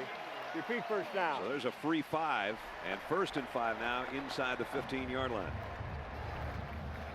The reason that these are dumb penalties, now you're inside the 20-yard line, but they're dumb penalties because, I mean, you're in a first down situation.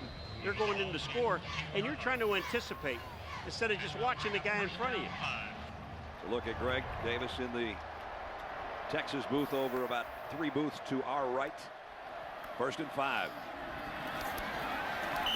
Charles tripped up, got maybe to the 11-yard line as we're the first couple of minutes of the 3rd quarter. What kind of adjustments, Grease, are we looking at? Well, I think for Oklahoma, they got to play better defensively against the pass, and as we've seen that in this first drive.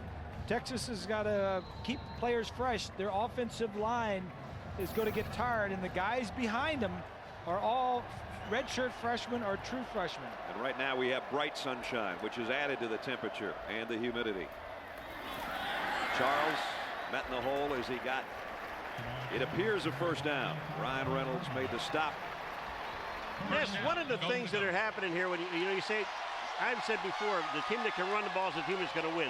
Okay, now you got Jamal Charles running the ball. He has run the ball between the 2 guards the entire time. And what's happening is that they're playing for the run, basically to shut the run down. So you've got 2 linebackers in the middle sitting in there, and he's taking a pounding. Let the guy, he's got great speed. Let him get to the outside. He stays in there at the tailback behind Antoine Cobb, the fullback, on the 8th play of the Texas drive. It's 1st and goal for the Longhorns, trying to regain the lead. McCoy expecting a blitz, and flag down. Delay a game on the offense. 5-yard penalty. Still first down. He was looking over there at Lewis Baker and thinking that he was coming, and just when he pointed to kind of tell his troops, here it comes, that took too long. Yep. That's the 4th pre-snap penalty against Texas. There's what Colt McCoy can look up now at. That's in the end zone. You have him on both sides. Now when he walks up to the line of scrimmage, that's one of the things that he's checking out right now is how much time do I have left on those clocks. Now he's in the gun as they're backed up to the 13-yard line. Here's a draw play. Jamal Charles inside the 5. Touchdown. Dropped it. He dropped it. Oklahoma's got it. Gerald McCoy. Gerald McCoy, I tell you, fell on the ball, but this ball was stripped. Yes. I think it was Reynolds.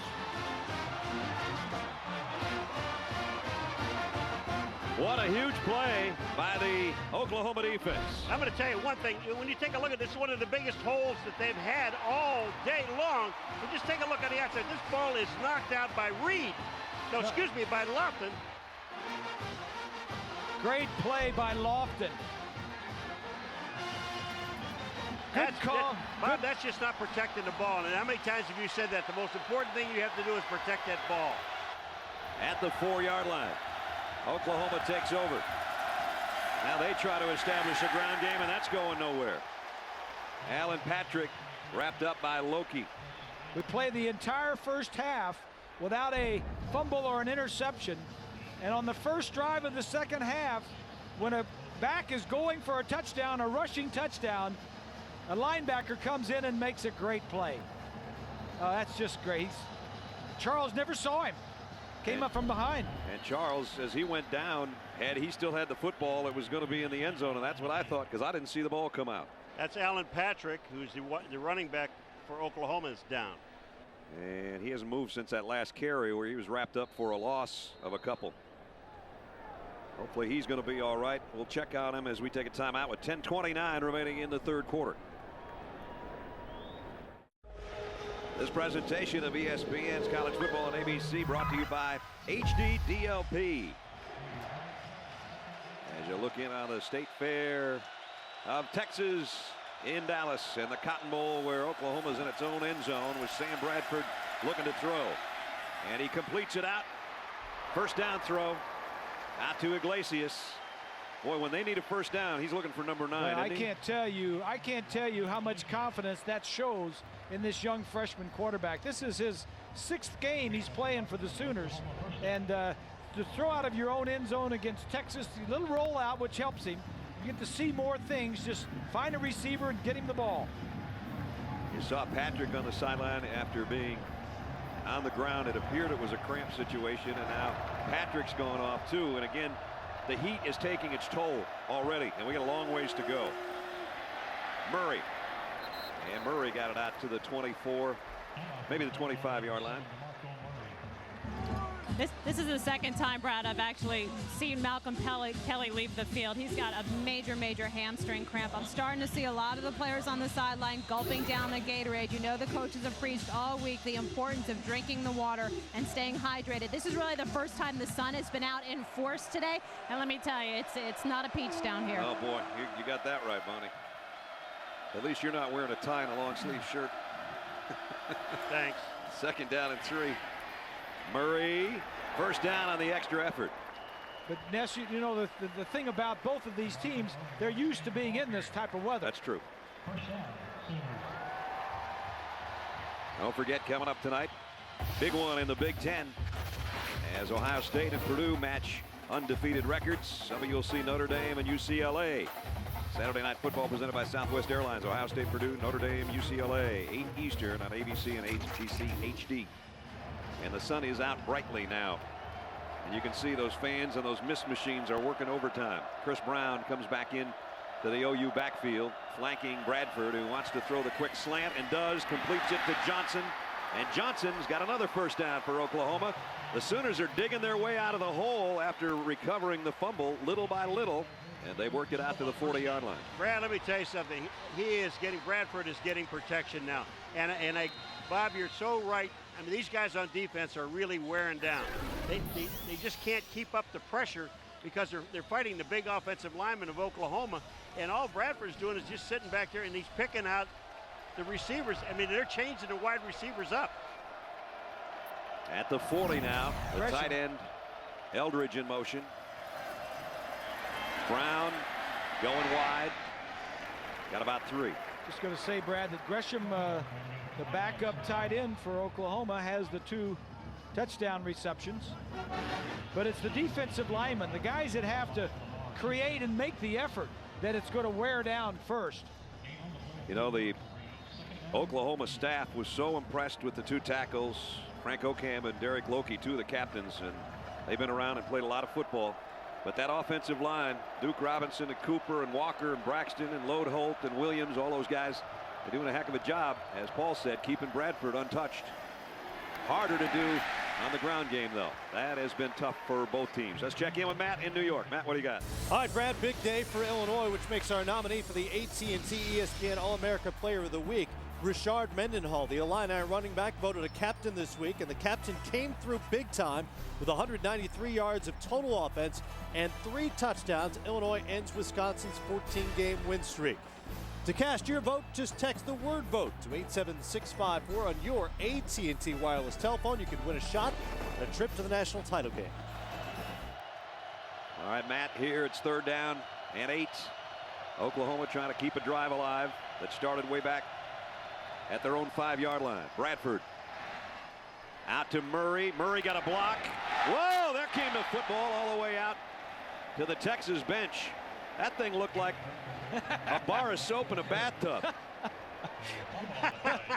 I'm standing here, I'm sitting here, and I'm telling you something, Brad, when all of a sudden you think the play's over, and it's like a rocket shot out. I mean, it really is funny. Watch this thing, watch it come out. Now, there's a great block, he gets downfield. Helmet on the ball, and the ball's gone. That's on Murray, the running back. He needs to protect that ball and pull it in and not let the defender hit it cleanly. That ball landed at least 10 yards down the sideline. Going to punt.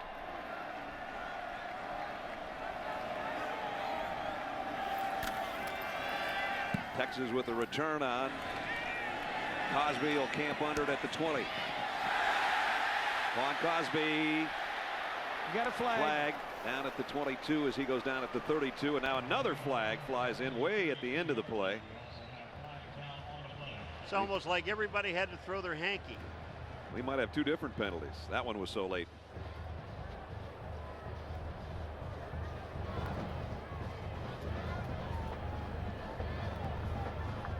Penalties on special teams all day long. You know, that's just being tired. It really is, and not paying attention, because these are dumb penalties. And you know, it's obvious every time you see a guy with his number and his name, don't hit it. Number 23 in the return team. Decline. During the return, illegal block in the back. Number 14. That penalty is accepted. So there was two penalties. To the goal. First down. There was indeed two penalties. There's one. We know that. There was another one later. Either way, the Longhorns have the ball on offense when we come back. This presentation of college football brought to you by Nissan, who invites you to shift the way you move through the world. Verizon Wireless. And the Home Depot. You can do it.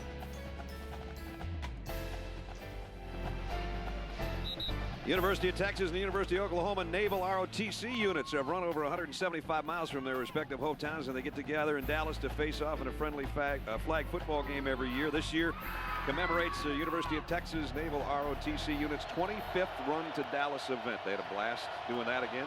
Oklahoma, by the way, won the game. Final was 20-6. Here it's 14-14. Charles going wide, collared, and brought down by Nick Harris as he crossed the 20-yard line. Antoine Cobb, the fullback, got a nice block on Brad, Charles' run. You go back to that last possession that Oklahoma had. Remember where they started? Remember the fumble way back inside the 5. Inside the 5-yard line. Well, they didn't score on it, but they got the ball out. Then they punted, and then they got the penalty. So now field position shifted. Instead of being backed up, they're all the way back down inside the other 20-yard line. Wow, there is some hitting going on in the ground game, or lack of. Reggie Smith and Curtis Lofton made the stop. Now some rides going on outside with us. There's going to be some rides going on tomorrow in Talladega. They got the standings all shuffled up in the NASCAR Nextel Cup, and we'll see what goes on tomorrow. 1 o'clock Eastern starts with NASCAR Countdown right here on ABC. I wouldn't get in that slingshot thing over there on the left. I don't know. I was trying to get Bob and Paul in that, but no. No way. No way. Andrell McGee in the lineup for the first time today. I'm going to tell you what, he didn't make it. And he didn't make it by a yard. He just hit the middle of that line and just stopped dead. And it's so fourth now down. Texas is going to have to give it up. As Bob said, that shift in field position was huge, because now Oklahoma's going to get it back and they'll get good field position. Watch this. Bam. Now he stops. That's it. There's no more leg drive. They've got him by the legs. That's English that has his legs, so he can't move them. Brent Venables, defensive coordinator, associate head coach, one of the fine assistant coaches, and it'll be a head coach someday, you can bet. We're under 5 minutes. Texas has to give it up. After the 3 and out, Justin Moore will punt. Hit it a mile into the Dallas skyline. And it's fielded by Reggie Smith on the fair catch at the 35. So Oklahoma won the battle of field position there. They've got a good spot to start now. They're tied up with the Longhorns. You're watching ESPN on ABC. So the Sooners have a first down at the 35-yard line with 4:33 remaining in the third quarter. Tie game. Both Bradford, number 14, and Colt McCoy of Texas have 2 touchdown passes, all in the first half. Scoreless third quarter so far. Murray hurdles a man. Murray, one man to beat down the sideline. He's got speed. DeMarco Murray is gone. Touchdown, Oklahoma.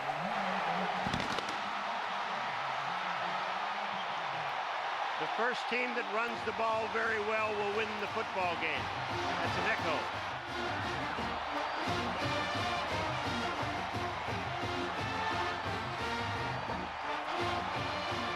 Hey, Grace, I love it when you said he's got speed. Does he have speed or what?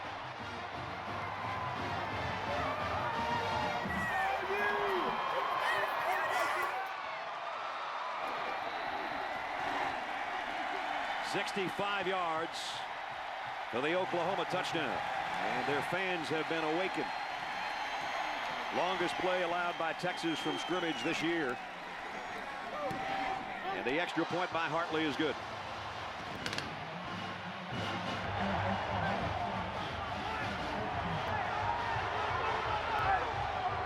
DeMarco Murray redshirted last year. Could be a missed tackle. The linebacker Bobineau right there dives through and then jumps over one of his own linemen. And then it's 4-4 and goodbye. And good night.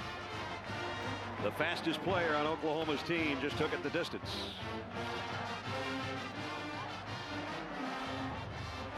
You see right there, Bobineau, the middle linebacker, has that whole responsibility, and he got there, but he got there a little bit late because of the speed of Murray. It must be a sick feeling when you're running after a guy and you just know in your heart you cannot catch him. DeMarco Murray, who had a big game early this season when he was the starter with Patrick out with the injury, his 10th score of the year. And he has just given Oklahoma, the 10th ranked team in the country, the lead back in dramatic fashion. Well, they went from Adrian Peterson to Alan Patrick. The next guy in line is Murray.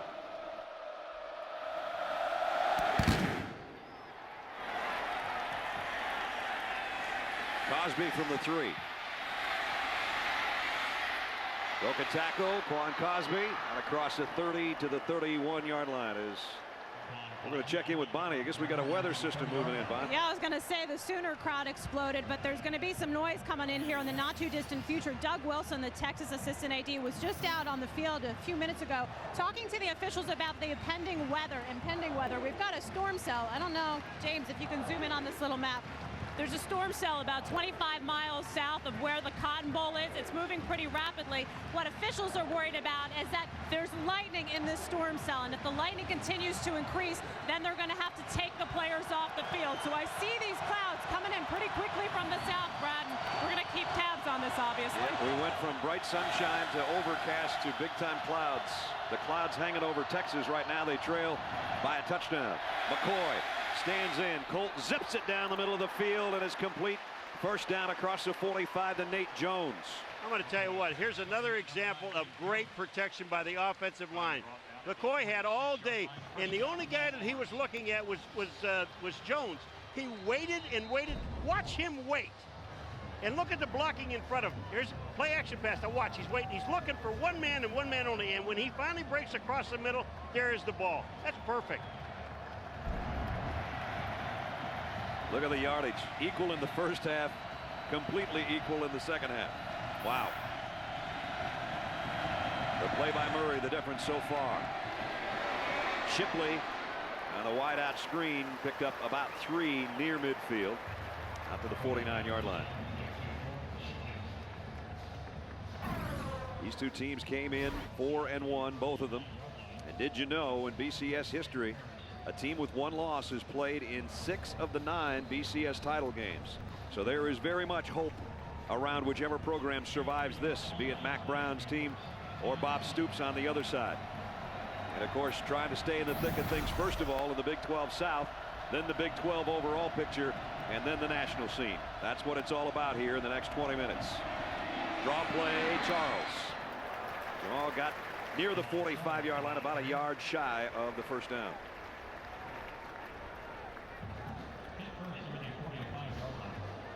You start talking about clearing the road for Oklahoma or Texas. Things are going to get shaken up because LSU's home to Florida today.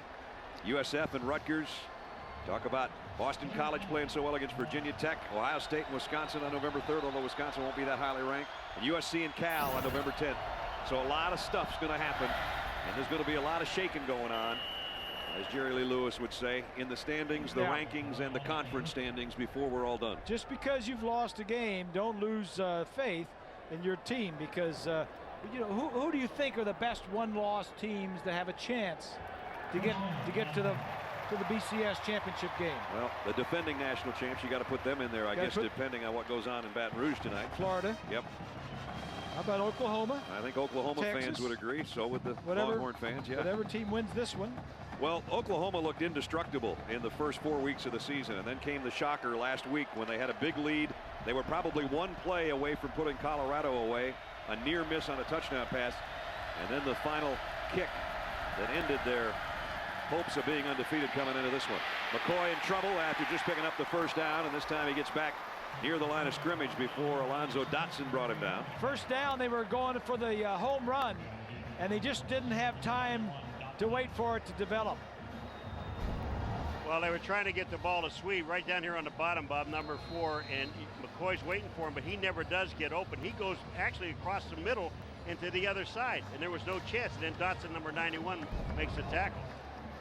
So it's going to be second down at 10, final minute and a half of the third quarter.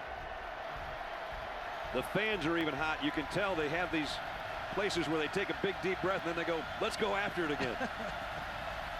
And they're coming after Colt McCoy. It throws to Jones, and Jones collared from behind and thrown forward actually as he almost got a first down when Gerald McCoy made the stop. He got 9. Well, it's Tuesday's newest comedy hit about 4 guys who do it in the diamond lane. United they drive, divided they stall. And they want to make a mandate with Paul and share a ride with carpoolers. Tuesday at 8:30, 7:30 Central on ABC. Start here. Always love the bumper cars. Except just when you were about ready to hit somebody you really wanted to hit, the thing shut down. And it's like several more tickets later. Loki is playing fullback, number 96. Watch this. With McGee behind him. Play action bootleg, man wide open, caught. Obaniah going all the way down inside the 10-yard line. Great call. Really a good call because, as Paul said, Loki was in the backfield, and normally Loki will take you to the play. And they faked it to the left side, got him outside. Good call. He's going to fake it this way and then come back out to our left side. Great sales job by McCoy. And Obaniah streaking down the sideline. Came behind the line of scrimmage. Obaniah was lined up on left and snuck behind and got out in the flat. First and goal, Longhorns at the Oklahoma 6.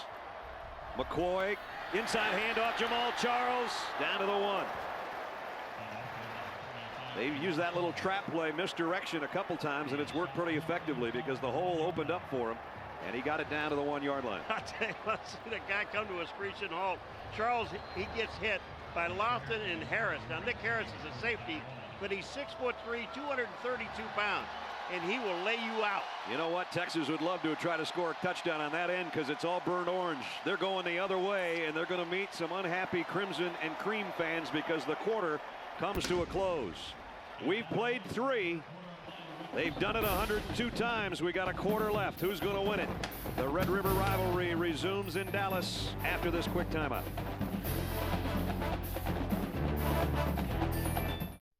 You're watching ESPN on ABC. College football lives here.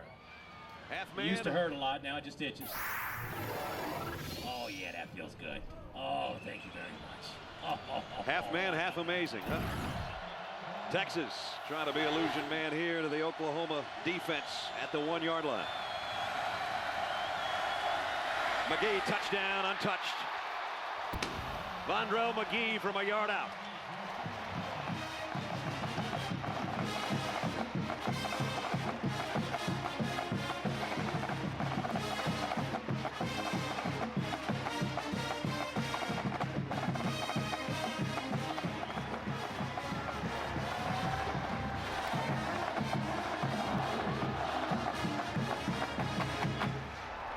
Extra point away from another tie game.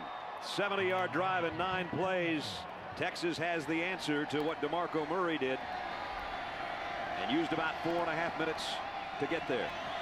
Brian Bailey, important extra point, is right down the middle. So the first play of the fourth quarter is another big play for the Texas Longhorns.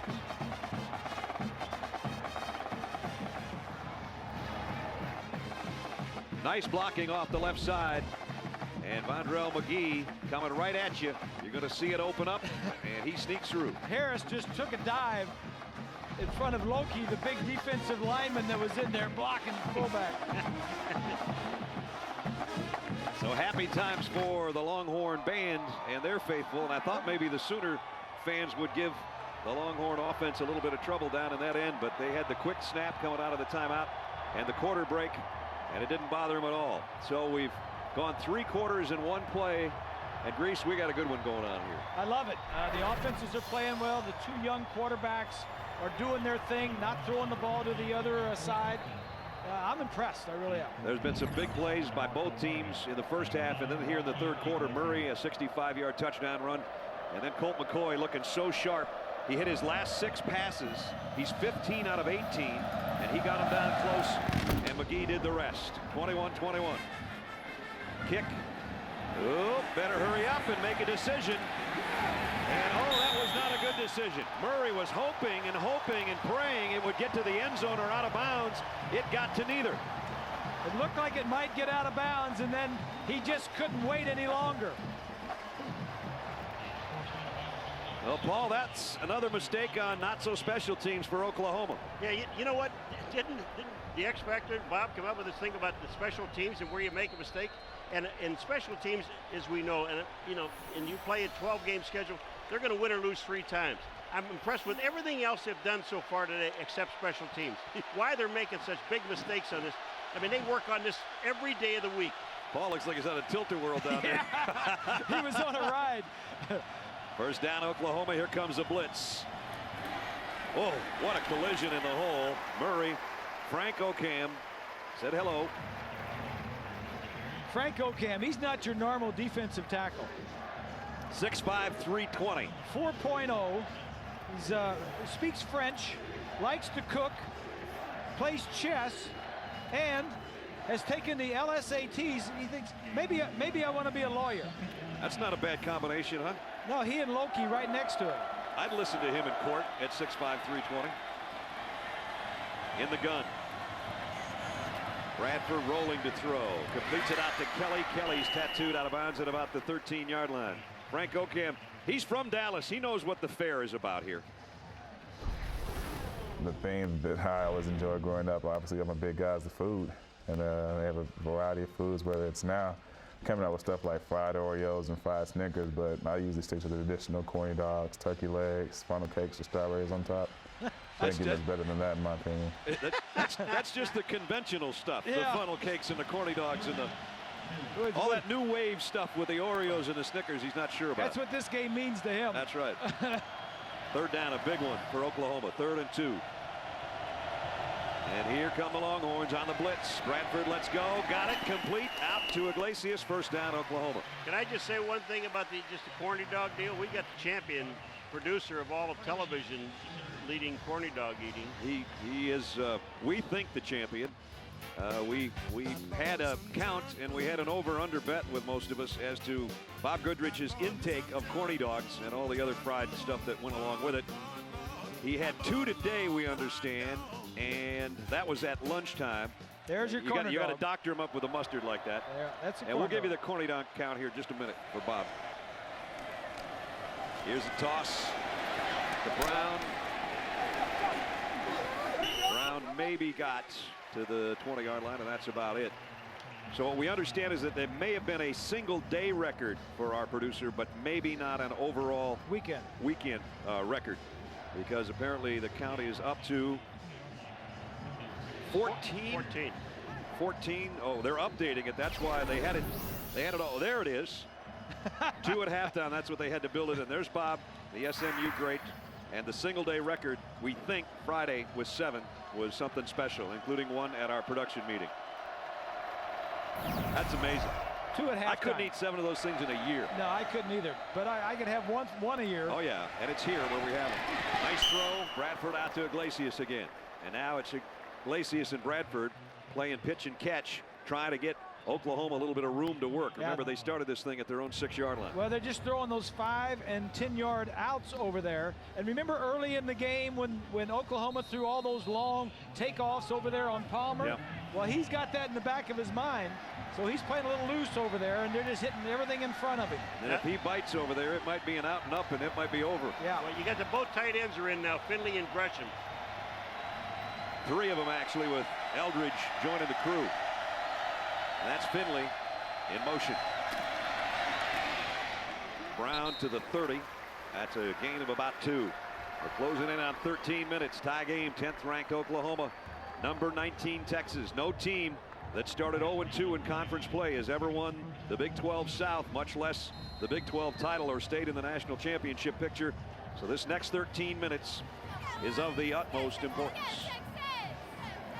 And everybody in this building knows it.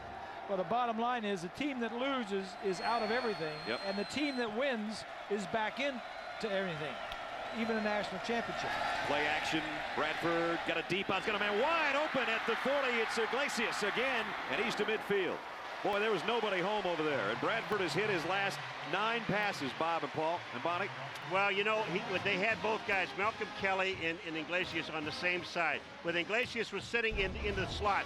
And watch when Kelly, at the bottom of the screen, when he goes downfield, I mean, it's just incredible how that whole thing clears out. Watch this. It'll clear out, and then here comes Iglesias inside. Look at, there's not a burnt orange shirt in the building. Right at the midfield stripe, Oklahoma with a ball and a first down. Bradford again, play action, nobody near him. Goes out in the flat to Murray, who came out of the backfield. Murray got about 3. You got a flag over here, Brad.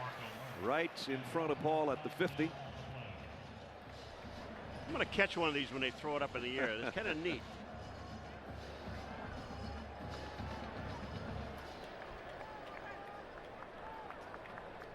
This one thrown right at the line of scrimmage. Might be one of those situations where receiver wasn't covered up. There's no foul on the play. Or no foul. Second down. And Grease, we'll go with the no foul.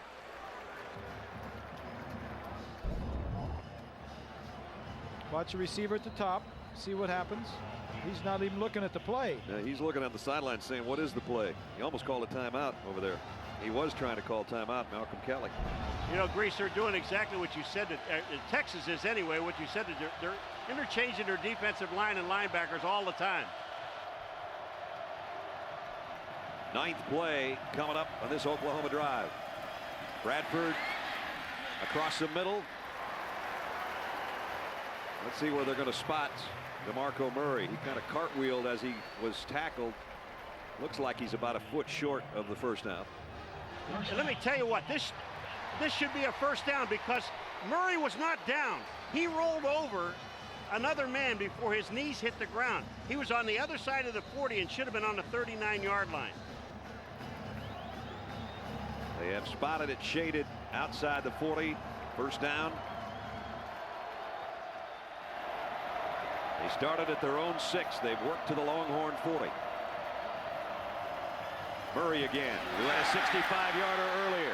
And nice open field tackle that time by Eric Jackson.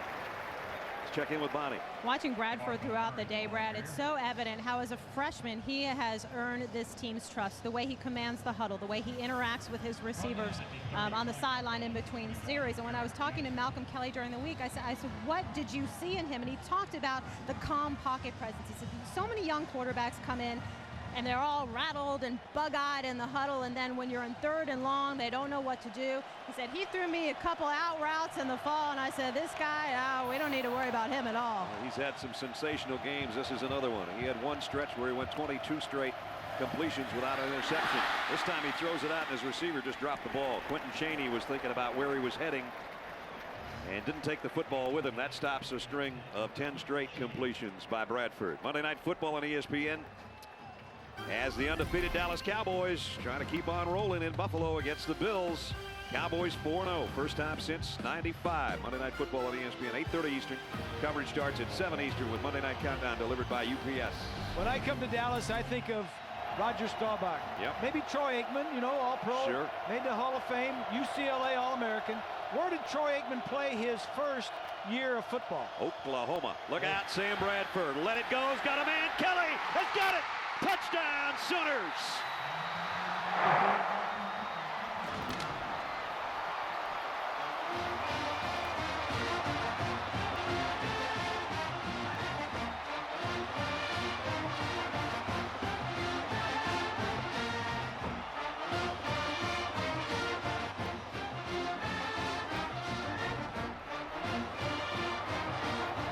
You know, that calm presence that Bonnie just talked about, he knew he could feel the heat coming from the backside, but his guy was open and he was going to take the shot for the team, and he just threw another 35-yard touchdown pass. Hartley. It's 28-21 Sooners.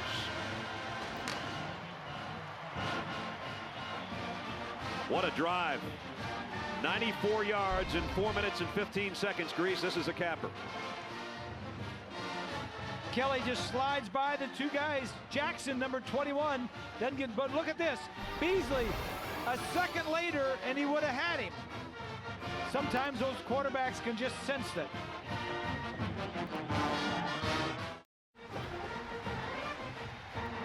(28-21) Oklahoma. 10:42 remaining.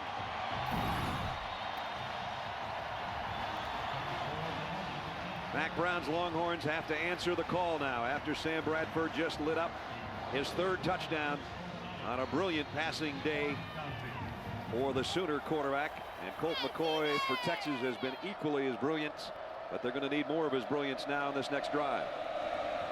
Hartley to kick. Cosby and Obaniah are back deep for the Longhorns.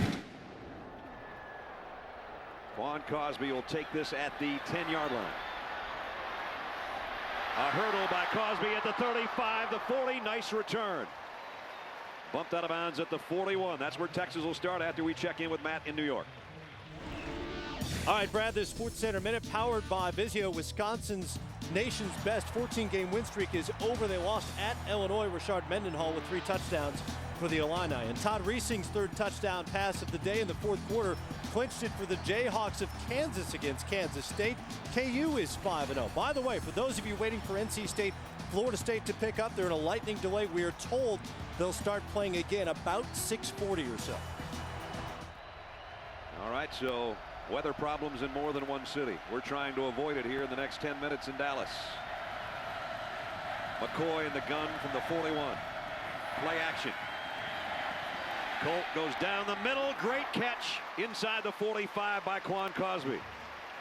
15-yard pickup, first down, Texas. Our Pacific Life game summary. If you have not joined us, you have missed a gem so far, including the performance by Sam Bradford, Oklahoma's quarterback. 20 of 29, 3 touchdown passes, including that one to Malcolm Kelly moments ago that has given him the lead. But Colt McCoy has done likewise. 2 touchdowns for him today. 15 of 18, and he just threw another perfect pass to Cosby for a first down at the OU 44-yard line. McCoy buys himself some time. It's intercepted. Tip pass, and Reggie Smith's got it. Going the other way. Smith's got great speed and a blocker in front. Reggie Smith. Colt McCoy saves a touchdown.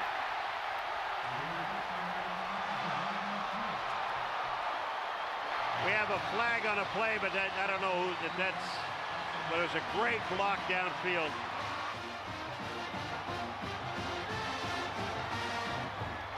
A tip pass. McCoy flushed from the pocket, throwing back across his body, aiming it at Jamal Charles, who got a hand on it. And then Reggie Smith did the honors going the other way. He had 4 interceptions. Illegal block below the waist. 15-yard penalty from the spot of the foul. First down. Excuse me, Brad. I was just going to say last week in the loss to Kansas State, Colt had 4 interceptions, but 3 of them were tipped balls also. He does a nice job scrambling, moving around, finding an open receiver. Might have been catchable by Charles. It looked like Jamal almost mistimed his jump a little bit and then tipped off his fingertips, and Reggie Smith going the other way for Oklahoma. If you're a receiver, you never want to tip the ball up into the air. If you can't catch it, make sure you knock it down or bring it down with you. Texas got a little bit of a break in that with that chop block on the return. The Sooners have to back it up to their own 46, but they've got the ball back, the lead, and just under 10 minutes to play. Murray. And Murray got to midfield. And, you know, Brad Murray looks like the only guy on this field that doesn't look like he's tired. he just keeps trudging along. And this guy, well, we do have a guy down. I think it's Frank Ocam who was helping out on the stop, but we'll check and make sure and check on his availability to return when we come back.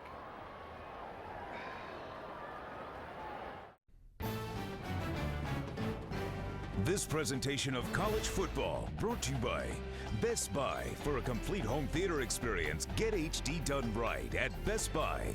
Hummer, like nothing else. And Taco Bell, think outside the bun. That's a Texas Skyway, new this year at the Texas State Fair. Texas Skyway offers visitors bird's eye and panoramic views of the historic Fair Park.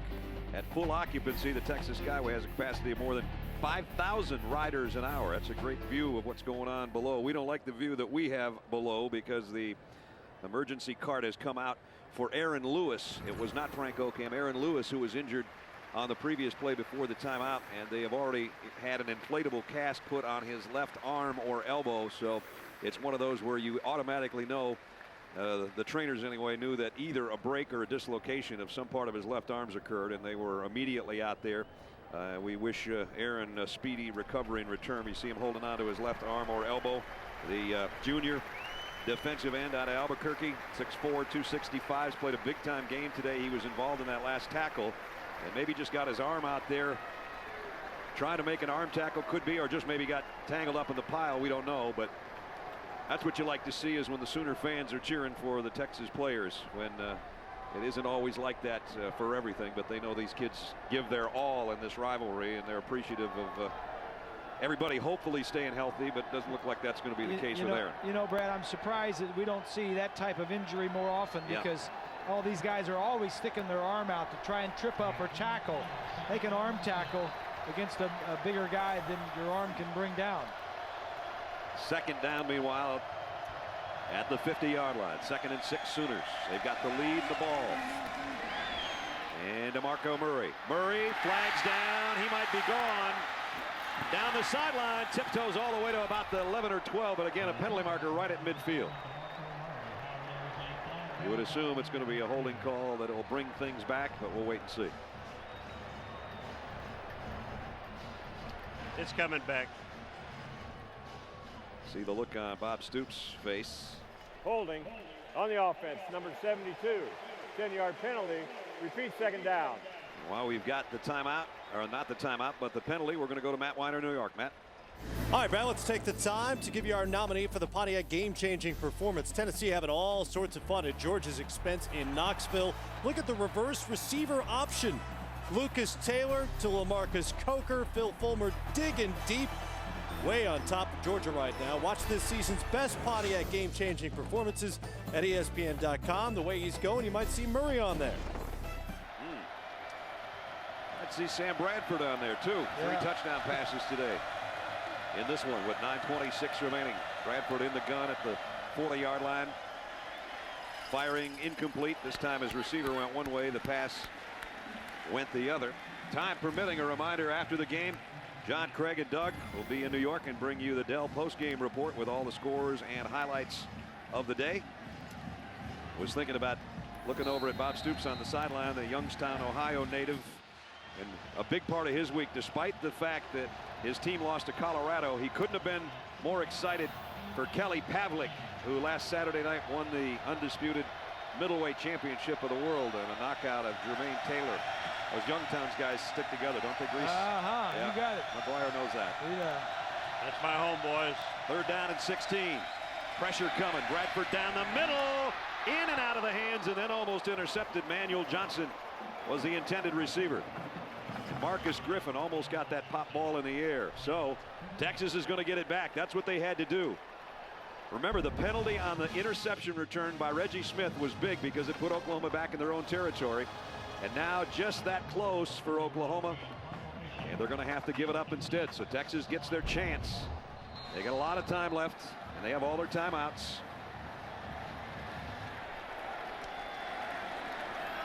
Michael Cohen now to punt.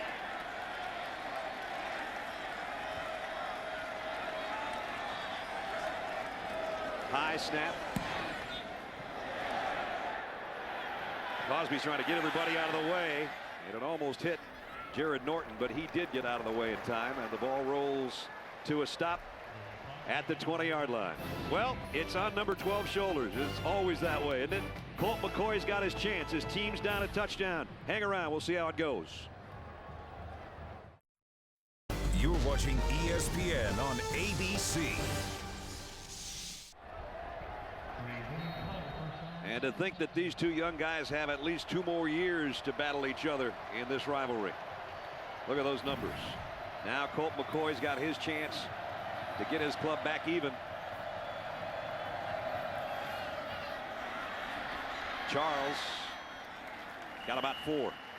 Lindy Holmes made the stop. We're under 9 minutes remaining. Texas trailing by a touchdown as we take a look at our Best Buy playbook. Robert? Yeah, one of the plays I liked earlier in the ball game. Texas ran it. Let's keep an eye on the running back, the guy that's moving right here. Watch him. He's going to motion this way, and then he's going to motion back, slide behind the line of scrimmage. Keep your eye on him. Now watch as a fake comes to the left. He slides behind them to the right, sneaks out into the flat where he completes the pass and runs for a long gain. That set Texas up with a 1st and goal, that play. Here's a guy that's been almost shut out today. Lima Sweet picks up 14. He's their big play wide receiver, but so many teams have either double covered him or had a cover 2 type of defense that's taken him out of the offense, and that's why Nate Jones has caught more balls and Iglesias has caught more balls. Now, you know, the Texas have kind of had their way with the pass protection the last few series and completing passes. I want to see if Oklahoma is going to come with a blitz, some of the outside guys from the corner, and see how Texas might handle that. 1st down, Longhorns from the 38. The out. Incomplete. Reggie Smith over there. Now the flag comes in late. Look at the coaches on the Oklahoma sideline, including Bob Stoops, who's leading the way. I'll tell you what they're looking at is Reggie Smith putting his right arm in on the back of the receiver. Pass interference on the defense, number 3. The penalty, the 1st down at the spot of the foul. Push down. All right, you're going to see it here. Just take a look at the end. You look at Reggie Smith, number 3. Now watch his right arm. He goes, but I'm going to tell you what, not only his arm, but his whole body. He goes through the receiver, and you can't do that. And Stoopsy was right there, too, looking at it. Gives Texas a 1st down as they're almost to midfield. I think that's what Steve Spurrier used to call Bob when he was with Florida, Stoopsy. A lot of people do. At the 49. McCoy pump fakes, and now he's going to get smothered by Austin English. English showing great speed coming off that edge. You don't think English has got some speed? Uh-oh, now McCoy's shaking up. Texas can't afford to lose him. Boy, I'll tell you one thing, Grease, you're absolutely right. They were coming right at us, and McCoy never really sees him. And Austin English comes all the way from the other side of the field to make this sack. And this is McCoy's fault because he should have gotten rid of the ball. So they're backed up to the 46. And the Sooner Nation's getting loud for their defense. And how strong is McCoy right now? Exactly. Here's that counter play, but it only got a couple yards for Obanaya. Ryan Reynolds, let's take you back one more play. English coming from behind, and Collard. And it may have been a situation of really just getting the wind knocked out of him. I don't know, by Colt McCoy. He got landed on pretty good. Yeah, and then was Woozy getting up. Yeah, I just think he's exhausted from the day. Well, he's out there cutting it out. He might look like Opie Taylor, but he don't play like him. They're going with 3 down linemen, and that's all for Oklahoma. Yeah, but they're going to bring some guys off the edge. Whoa, they brought some guys from up the middle a little too early. It's McCoy, and that's dumb. That's going to help the cause for Texas because it's going to be 3rd down and 6 instead of 11. Offside on the defense, number 93. 5-yard penalty, still 3rd down. You know, there's really no reason for him to do that. You've got a 3-man rush. You've got him 3rd down and 11, almost 12 yards. And you're going to try to jump the center and guard in a 3-man rush? You're crazy. For those of you that have tuned in expecting the ACC game between NC State and Florida State, it's in a lightning delay. We welcome you to the Cotton Bowl in Dallas, Texas.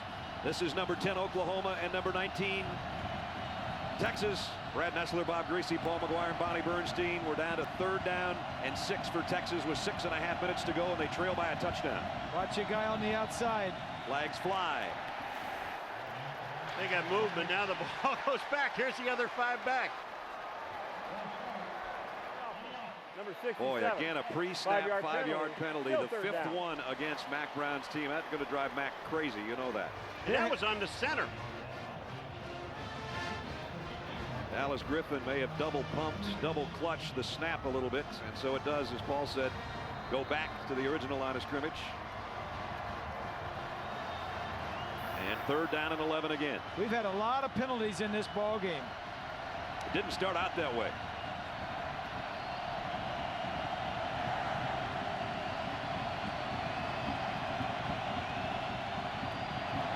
McCoy flushed from that side and now going long for Swede. Lima Swede broken up by Reggie Smith. Man, I'm going to tell you something. Reggie Smith, you talk about a guy covering some ground and playing the ball. This was absolutely perfect defense because Lima Swede looked like he had him beat. Watch this play by number 3. Reggie Smith, watch him time this thing just at the last second. Up. Man, I tell you what, Limas had his hands on it. And now Reggie will stay in there as a punt return man as Justin Moore comes on to kick. And now you start to wonder, will the Longhorns ever get their hands back on the football? They're down a touchdown. We're under 6 minutes. A lot of time to play left, Brad.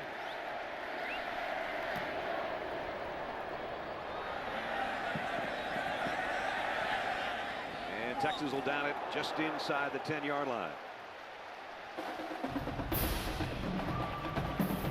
So Oklahoma's got the ball and the lead when we come back.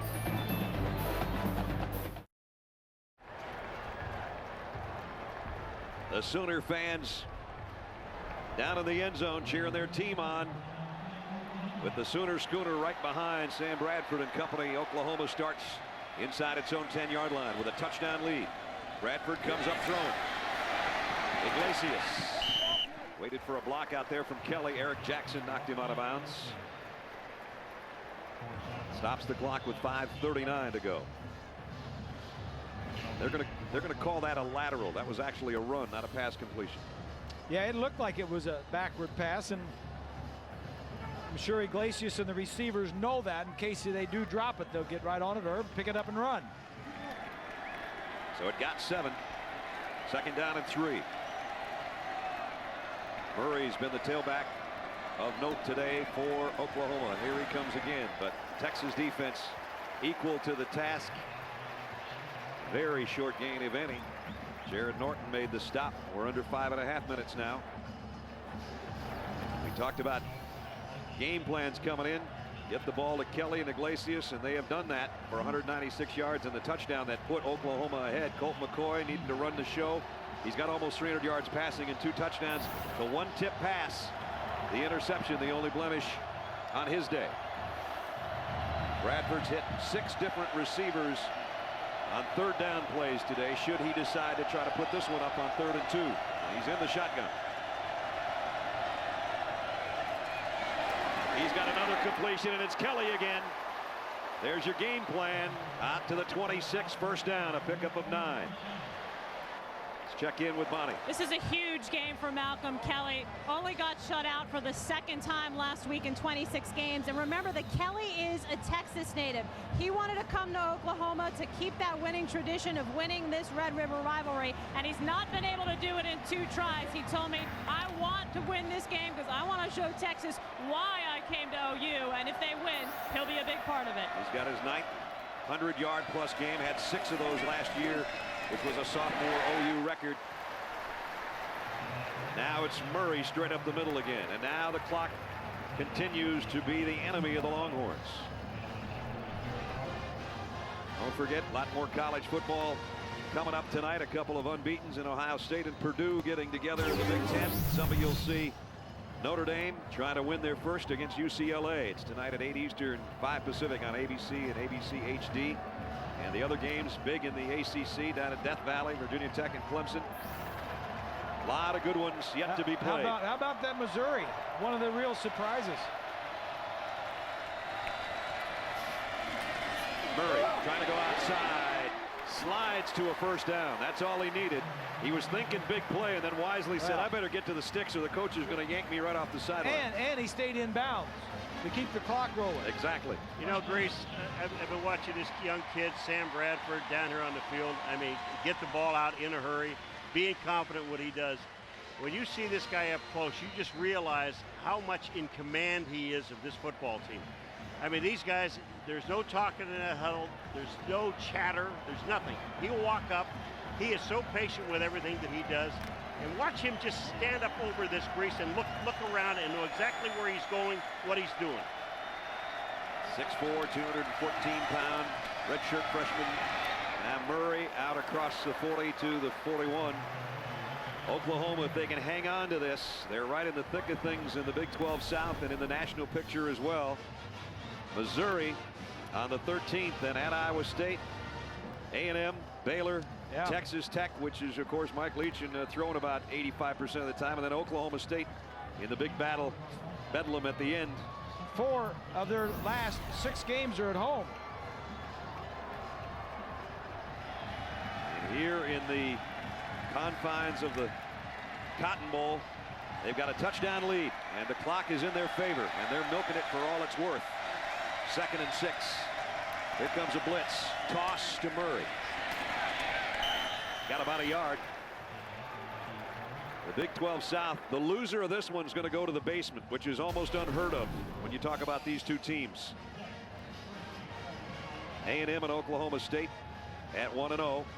And Oklahoma and Texas, one will go to 1-1, one will fall to 0-2 and be down there below Texas Tech and Baylor, and pretty much out of the whole picture. The North's been a surprise. Mark Mangini's crew, a win today over Kansas State. Big win. They're 5-0. One of the undefeateds left. Nebraska, Colorado, of course, with the upset of Oklahoma last week on the final play of the ball game. So the much maligned Big 12 North is looking pretty good. And the Longhorns, you got to go back a long way to find a 4-game conference losing streak. That's before Mac was ever here. And again, they haven't opened up 0-2 in conference play since 1956, and I was just a kind of a gleam in Daddy's eye about that time. That's a long time ago. Texas lost 10 starters from last year's team, 5 on offense and 5 on defense. Big 3rd down, especially for the Texas defense here. Bradford flushed out of the pocket, might try to run for it. He's not going to get there. He got tattooed out of bounds at the 45-yard line by Killebrew, and now it's 4th down for Oklahoma. Nice job by Killebrew to get over there to prevent the quarterback, who's passed so brilliantly today, from scrambling for a first down. He's mixed it up pretty well. Doesn't have anything deep on the left side. Yeah. But he's got Kelly over there for that touchdown. That's part of the 74 over in that area that has the lead for them by 7. But now they've got to give it back. As Bob said, when there was 6 minutes or so left, there's still a lot of football, and there's going to be 2 minutes and change remaining for Texas. And they've got 2 of their timeouts left. Nice kick. Fair catch. They're going to let it go, and it's going to make it to the end zone. So it was too good a kick, maybe. It will come out to the 20. 2 minutes, 16 seconds remaining in regulation. The Texas Longhorns trail by a touchdown. They've got the ball back at their own 20-yard line. Oklahoma ran 3.5 minutes off the clock. That's about all they accomplished before that last punt, but still, that's big. Yeah, that is big. But still, there's enough time for Texas.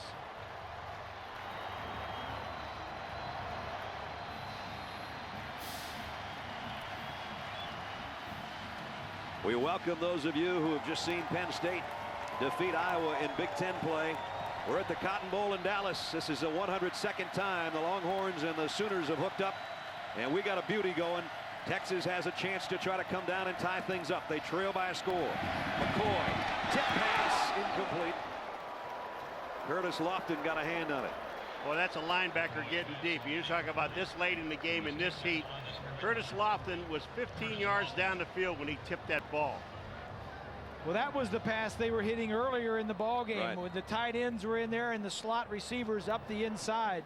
But now in a sure passing situation, those linebackers are going to be a little bit deeper. There you see Lofton going airborne. Big play by number 40. Unfortunate he didn't get that tip intercepted. Out of Kingfisher, Oklahoma. He looked like a kingfisher flying up there to knock that thing away. 2nd and 10. Colt McCoy in trouble in the pocket, and down he goes. Austin English, who got him earlier in this quarter, got him again. You know, Austin English came into this game with 4 sacks, and he's got 2 in the last about 15 minutes. But, you know, people are getting tired. And this guy, you don't want to sit there and try to block him one-on-one. He's going to come right on the outside. Thank you, Robert. Just watch the speed he's got. He's got this much left. And Colt McCoy is sitting in that pocket just a little bit too long, had no one to throw it to, and English didn't quit. Number 33 with a motor that hasn't slowed down despite the heat, the humidity. And down to 2 minutes, Bob Stoops has got his troops around him. Colt McCoy knows that he's down to a couple of plays.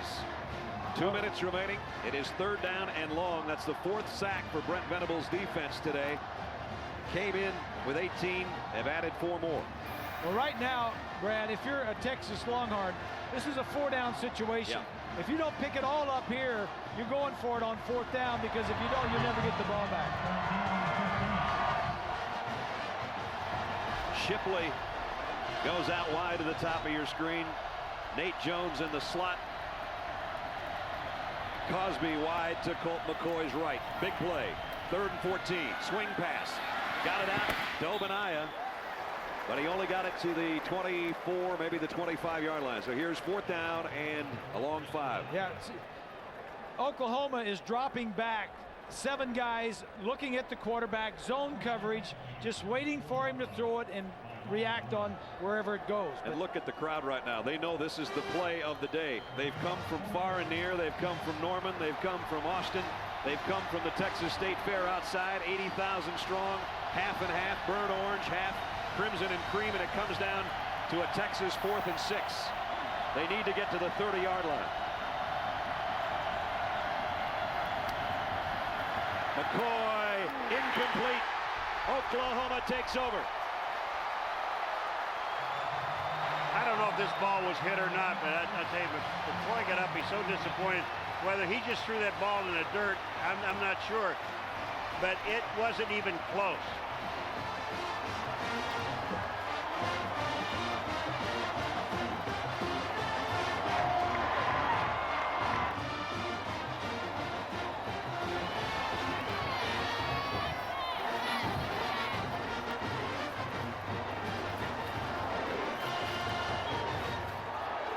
Texas can only stop it one more time with a timeout. Oklahoma with a touchdown lead and a 1st down at the 24. Yeah, he had somebody in his face right there. He had to throw it. When he did, he couldn't wait any longer. Brown diving forward to the line of scrimmage. It's about it. They're not worried about yardage. They're worried about clock now. Again, you see the throw. It may have been deflected at the line of scrimmage. I couldn't tell. Gerald McCoy got a nice rush, or at least was in Colt McCoy's face. Right. So one McCoy on the other.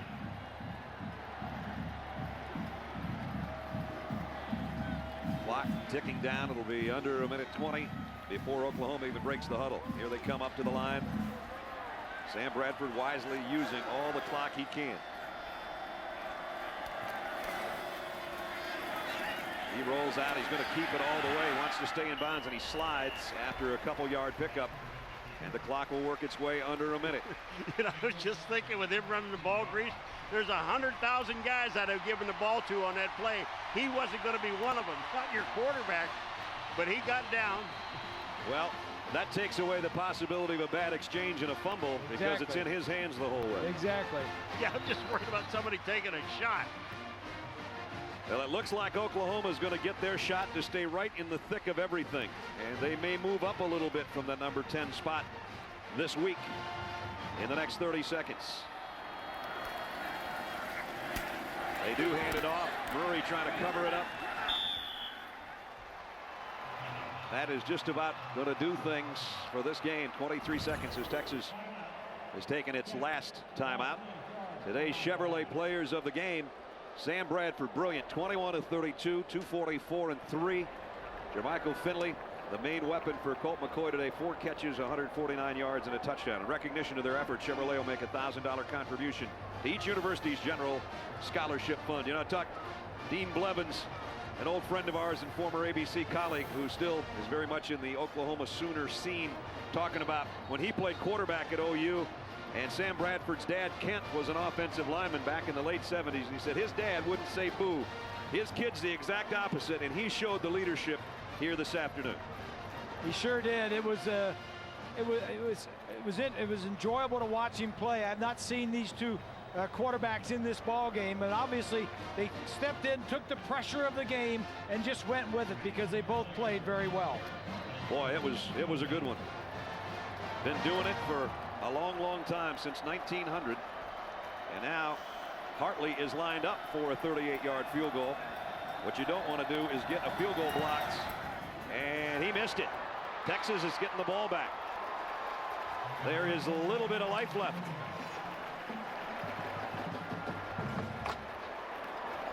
Still 28-21 and still 19 seconds left. Wonder how many guys are going to talk to the field goal kicker when he goes to the sideline. See the Longhorn fans, that guy had his hands clasped together as if to say we still got a prayer left. Well, that just tells me that Bob Stoops has an awful lot of confidence in his field goal kicking team. Well, Hartley was a Groza finalist last year. I'm not saying that. I'm saying about his protection where they wouldn't get it blocked. Texas out of timeouts and down to just a couple of chances. McCoy going left, throws, completes.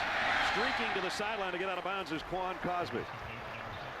Now, if you got one of those plays, a pickup of 17, like a hook and ladder or something, you better pull it pretty soon. That's right. That's the, and you know, most of the time they don't work, and every team has them. And every week, every Thursday, they work on them because the kids like them. They like to play with them. They like to have fun with them. And they never work in practice. But sometimes in a game, they do work. Texas at the 38-yard line, needing a touchdown. Out of timeouts. McCoy pressured. He's got him down.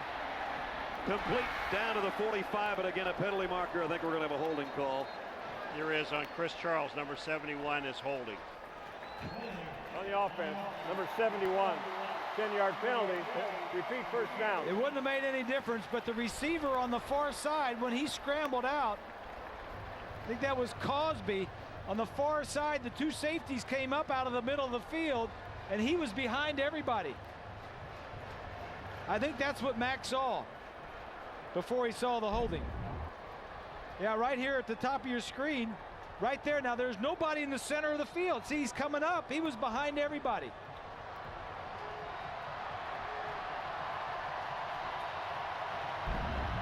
One play, or one chance left. Now the clock shows 0. Texas should have one play left. There should be 4 seconds left on the clock. There is no way that the offensive receivers are going to get behind. Game's over. It's over. Game's over.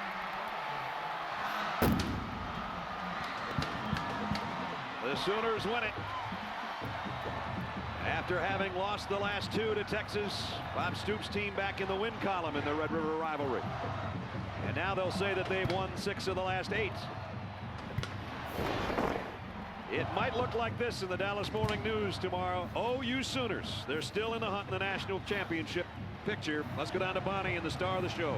Brad, I know Sam Bradford was waiting for this game for a long time. You watched this rivalry growing up. Yeah. Tell me what it's been like emotionally to help Oklahoma stop this 2-game losing skid against Texas. You know, this week was definitely, you know, we knew we had to come back, and today we talked about all week. We knew it was going to be a 4-quarter battle, all 4 quarters, 60 minutes long. I felt like we came out here and we played 4 quarters today. And, you know, it's the greatest feeling right now to look around and just see all these OU fans right here. I mean, I've been dreaming about it for a long time. You know how important this game has been to keep you in the Big 12 race. What do you think you learned about your team today? Appreciate it. Thanks, Coach. Thank you. You know, I think we learned that, you know, we got to come out, and if we play 4 quarters, you know, we have a shot to win every game, and we got to come out and play 4 quarters every game. We can't take any plays off during the game. We got to play 4 quarters. Sam Bradford, the redshirt freshman, with a phenomenal day, Brad. Well, Sam, dreams do come true, huh? Great game for him. Colt McCoy in a losing effort. You can see the two quarterbacks with a lot of respect. They'll see each other at least 2 more times in the Red River rivalry. Final score, Oklahoma 28, Texas 21.